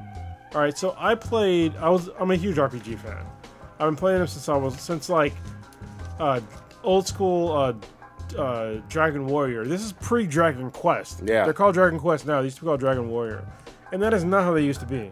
Oh. You used to start from the get-go fucking on a fucking quest, and the fucking story progressed. Yeah. And for some reason now they went to like this really weird fucking formula where they try to explain shit to you and it's like really fucking boring. You know, in like a certain era of JRPGs, but that's not where I grew up. Like the old school Dragon Quest were fucking awesome. Final Fantasies were always awesome. You know, when I first started playing, it was probably like 2 or 3, and 3 was 6 here in Japan. It was 6, and Final Fantasy 6 was for me the best RPG of all time. Wow. And to me, it's not even fucking questionable. And when someone tries to question me, I question their age. Because, like seriously, like if you're, you know, I would say probably 35 or younger, you probably haven't played that game, and that's understandable. Because it's NES, right? It was Super NES. Super NES. Okay. Yeah. And that's understandable. You never played it, and now it's hard for me to have a person that is younger than me to try to pick up a Super NES game that's an RPG and to enjoy because the graphics are antiquated. Yeah. But I can go back right now, play that game, and fucking enjoy it. Because I've played the game probably 15 fucking times and beat it. And I will play that shit. I have an emulator that'll play it, and I still fucking enjoy it. Nice. See, I feel that way about Mass Effect. I beat the brakes off that game. Yeah. But even earlier back, the game that my boy Bovine got me on was fucking Knights of the Republic. I hated RPGs, and he's like, dude, I know what you like. You like action. This mixes, at the time, action with RPG, because I really hated turn-based combat, which it kind of like did something different, like an in-between, and that game changed everything for me for RPGs. Well, like, it was amazing. Yes, let me explain my love for this game. Sorry to like kind of grab the reins it's all here. good. But so with Final Fantasy 3 in America, 6 came out in Japan. The reason why it was so good wasn't only the storytelling, is that they literally changed the way that you played RPGs forever, even though nobody has done it since. Like every single one of there was like multiple characters. There's at least 7 characters in that fucking game that I can remember. Probably more than that. There's probably like 15. But they all played differently, and some of them played like Street Fighter characters. Oh wow. Like literally, I think it was the guy's name was Saban or something like that. And to do his combos, you had to do like both controller and button combinations to do the combos. Another guy, you had to like wait for the timer, like when his time, when you had to use him, you could either use his ability now or like skip his ability and like let it build up. Okay. And his name was Cyan, and when it built up to like a certain level, like his ultimate shit would come out, and it was like he would just fucking wreck damage. And they had another fucking kid that could like steal abilities from like every single fucking enemy that he saw. And he had a Moogle that's like this fucking crazy ass looking marshmallow dude that I always made. He was like the baddest dude because he can learn fucking anything, like all the fucking spells. And I don't know. It sounds fun. Yeah, it's like so much fucking fun. They need to. People always talk about, they need to remake Final Fantasy VII. Fuck Final Fantasy VII. Damn. I'm serious. Like anybody that says Final Fantasy VII is like the best Final Fantasy game, you're a fucking fetus to me, because you never played the early one. Was it a good one? It was good, but it wasn't nearly the best. The reason why they say it's the best is because graphically, yes. Okay. At that time, it was the best, but that's nothing though. Graphically, over the years, the newest game will always look the best. Yeah. You know what I mean? So I'm sorry. Am I hearing you say you're going to skip the remake of 7? No, I'll play 7. I'll play the remake of 7. But what I'm saying though is, I would much rather play the remake of 6 because it was a better story. It had better characters, and it was more well done. In 7, I think for most people that played games, it was the first time they saw a main character die in a video game. Ah. But in Final Fantasy 6/3, you had the choice of when. So you have a main character die in that game as well. Okay. But if you were smart enough and you waited, the person that was gonna die doesn't die. But you have to wait until you think you're gonna fucking lose. You know what? I'm gonna take the plunge. I'm gonna start with 7 because that's the remake version, and we'll see if they make a 6. Honestly, if you play the old 6, most people won't tolerate it for the fucking graphics alone. But it's one of the best RPGs out. For me, it's the best. It was right up there with Chrono Trigger. Chrono Trigger and Final Fantasy 3/6 is the best 2 RPGs ever made. And one of the things that pisses me off also is that with Final Fantasy 3/6 is that people don't give it credit for being one of the best games to have a female protagonist. Like the main character Terra is a female and she's a badass and she's a soldier that has magic and she fucking wrecks shop and doesn't get any attention. I really hope they make a remake. I really do. Hopefully after this 7 one, they won't go to. I don't know. Yeah. I don't know any Final Fantasy. I understand. It's JRPGs are very strange, and I think most people think they're very obscure, but this one was not really obscure. They started getting obscure after that, which is like really weird to me. Yeah, there are some weird ones. Yeah, the one I know we're way off track, but at some point I'm going to play Persona 5, and I hear great things about it. I want you to try it. I dipped my toe in, and it's very anime. Manamana actually was like, oh my god, this is like the shit. I'm just like, oh, really? Holly. It's supposed to be, it's supposed to be a really good one. Sorry, State of Play. State of Play. State of Play, what else did we have? We had Dreams, which is like a mashup of a bunch of games. Isn't that like basically a tool for making other games almost? I don't fucking know. It's like to me, it was like a bunch of other games in one. Avicii was apparently creating a game. Oh shit! With Hello Games before he passed. Before he passed. Damn. Yeah. So now it's getting released. It's a rhythm-based game. Oh shit! It looks pretty cool. If you're into rhythm-based games, and it's based upon his music. So shout out to him. R.I.P. Yeah. Risk of Rain 2, which I know Hobby he was all about that game. That game. I don't know what that is. There's a new update that's really huge that's coming out. Killing Floor 2, which is actually a kind of fun game to play. It was free for a while. They have a Yuletide horror thing coming out, like a new update, which is cool. And that was the main ones that I remember from State of Play. They did also announce. They announced that there's going to be a trailer at the Game Awards for Ghost of Tsushima. Yes, that I didn't put it on there, but yeah, you're right. They had it was a teaser they had in there, so there's like no gameplay, but it's a Sucker Punch game that's based upon samurais. Sucker Punch, if you're not familiar with, they did most recently Infamous. Yep. Which is an excellent series. Oh, Play yeah. all of them, please. Yeah, I loved every single one of those Infamous games. I'm really curious about this because Sony's been fucking silent about this game. They've said that it's supposed to come out after The Last of Us, but the problem I see is we're getting new consoles next year this time, and so is it going to drop maybe in like September? And then 2 months later, you can play it on your PS5? I mean, that's okay because the PS5 is backwards compatible. Yeah. Apparently, so I'm totally fine with that. So basically, any game that comes out right now for the PS4 at least, you have zero risk when the new console comes out. Exactly. So I'm fine with that. Yeah, but it's just they're you know how that window of the last few months of a console cycle is interesting. You get the dying gasp, and sometimes you get the fucking best games of that generation. Look, PS3 ended with Last of Us 1 and GTA 5 the same goddamn year. I know GTA 5 is not an exclusive, but still, that was a huge year for gaming. And that game is still crushing records. God, I still love it. And they're doing a big-ass heist. They have one of their biggest casino heists going on right now. Son of a bitch, I'm in. Yeah. I'm down to do it. Damn. There's so much. We can always. There's still cast members missing. We can always. We can come back. We could come back to some. Yeah. Let's real quick though. So the Golden Eggplant Awards are going to be a little bit late this year.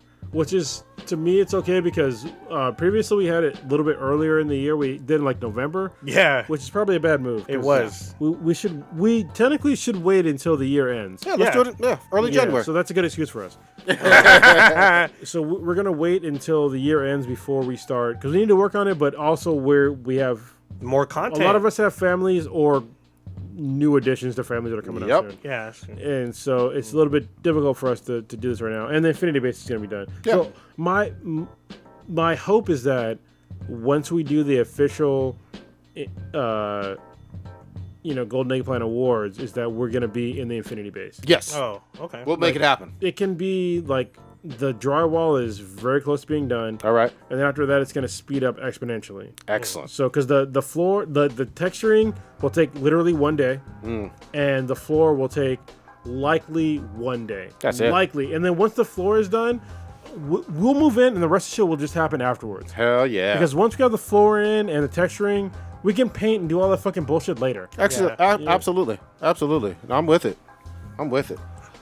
So yeah, and we're gonna work on our list. We're gonna have the tightest fucking list ever.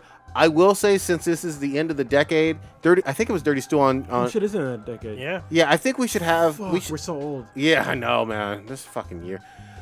We should have some, maybe even some slight of the decade categories. Maybe we could throw a few in there. You know what we should do? This is what I've been thinking about for a while. So we haven't done a drunk cast for a very long time. We also have not done a. So remember a while back we did I don't think it was even a drunk cast. Somebody called us drunk. Oh yeah, that was great, Kevin. Yes.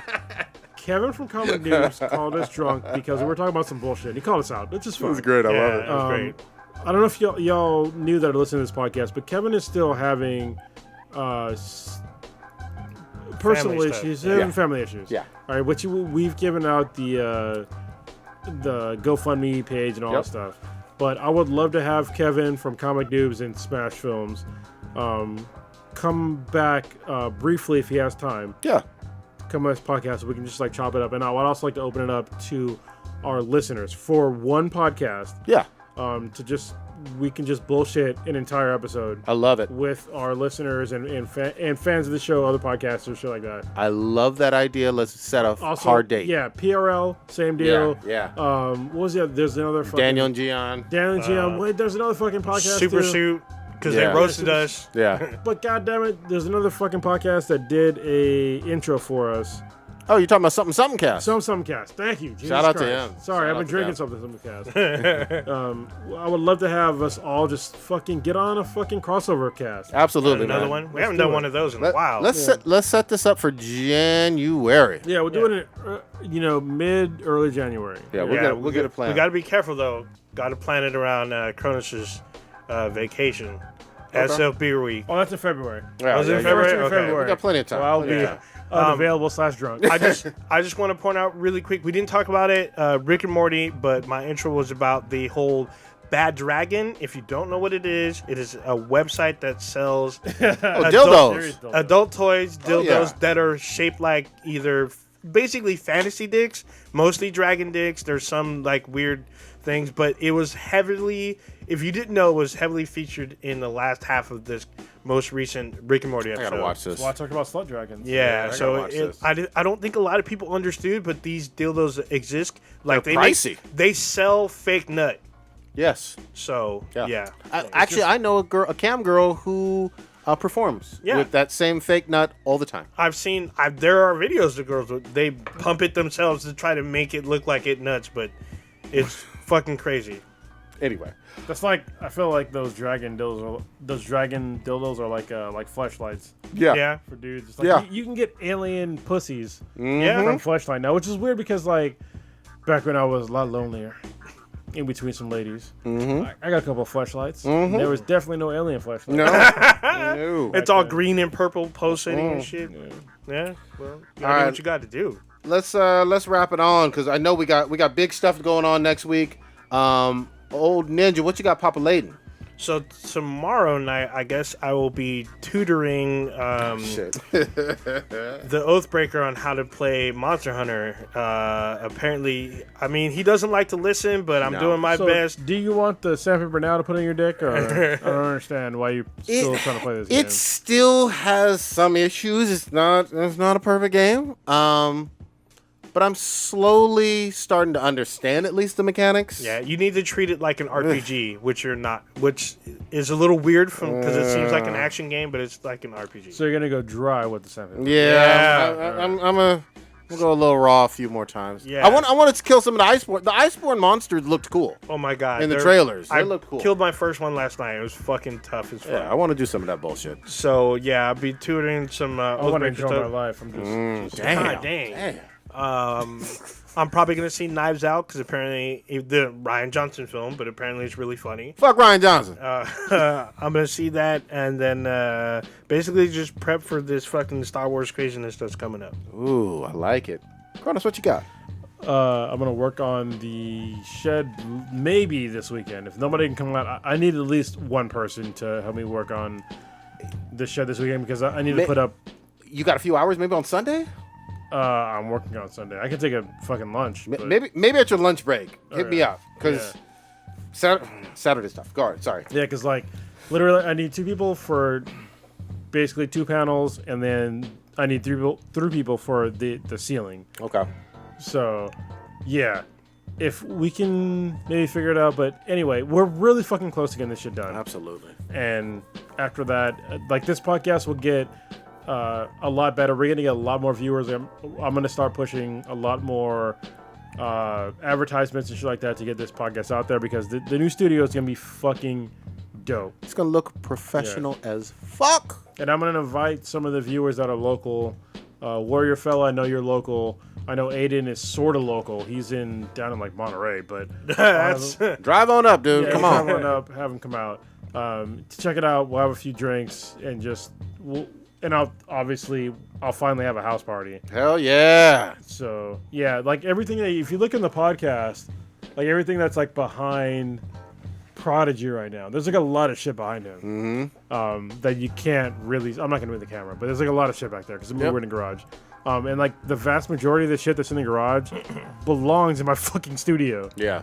So like on the walls or along the walls, but it's stuck in here because I don't have space to put it. But we're almost there. We're almost there. All right. Let's go and get it. I'm gonna watch this fucking Rick and Morty with the dragon dicks and shit. That's what I'm gonna fucking do. I guess I'm gonna listen to this motherfucker over here's instructions on some of that. No, you ain't. Monster Hunter. We'll see how that goes, and then I want to play a little bit more Modern Warfare. Modern Warfare for sure. Holy shit! I've been That playing is a lot a of that. fun motherfucking game. Even though I wish it had some zombies like Black Ops 4. Yeah, but Spec Ops is good enough. So All right, take us on out. So you just experienced Black and the Black times Infinity. Oh, there's no Infinity. Yeah. Check us out on the internet with Beathan BTIs, BTHAN BTI on Twitter. You check us out on Facebook, YouTube, Black and Black times Infinity, on Spotify, Reddit Republic, SoundCloud, Stitcher, Player FM, and then on Amazon. We have an app on there. You check us out on Twitch. You'll see some of us fail like Prodigy. And then check out our official website, binheadproductions.com/BTHAN. And yeah, that covers all of it. Black Canary needs fishnets. Sure she does. Dragon dicks. Nutty. Fuck Ezra.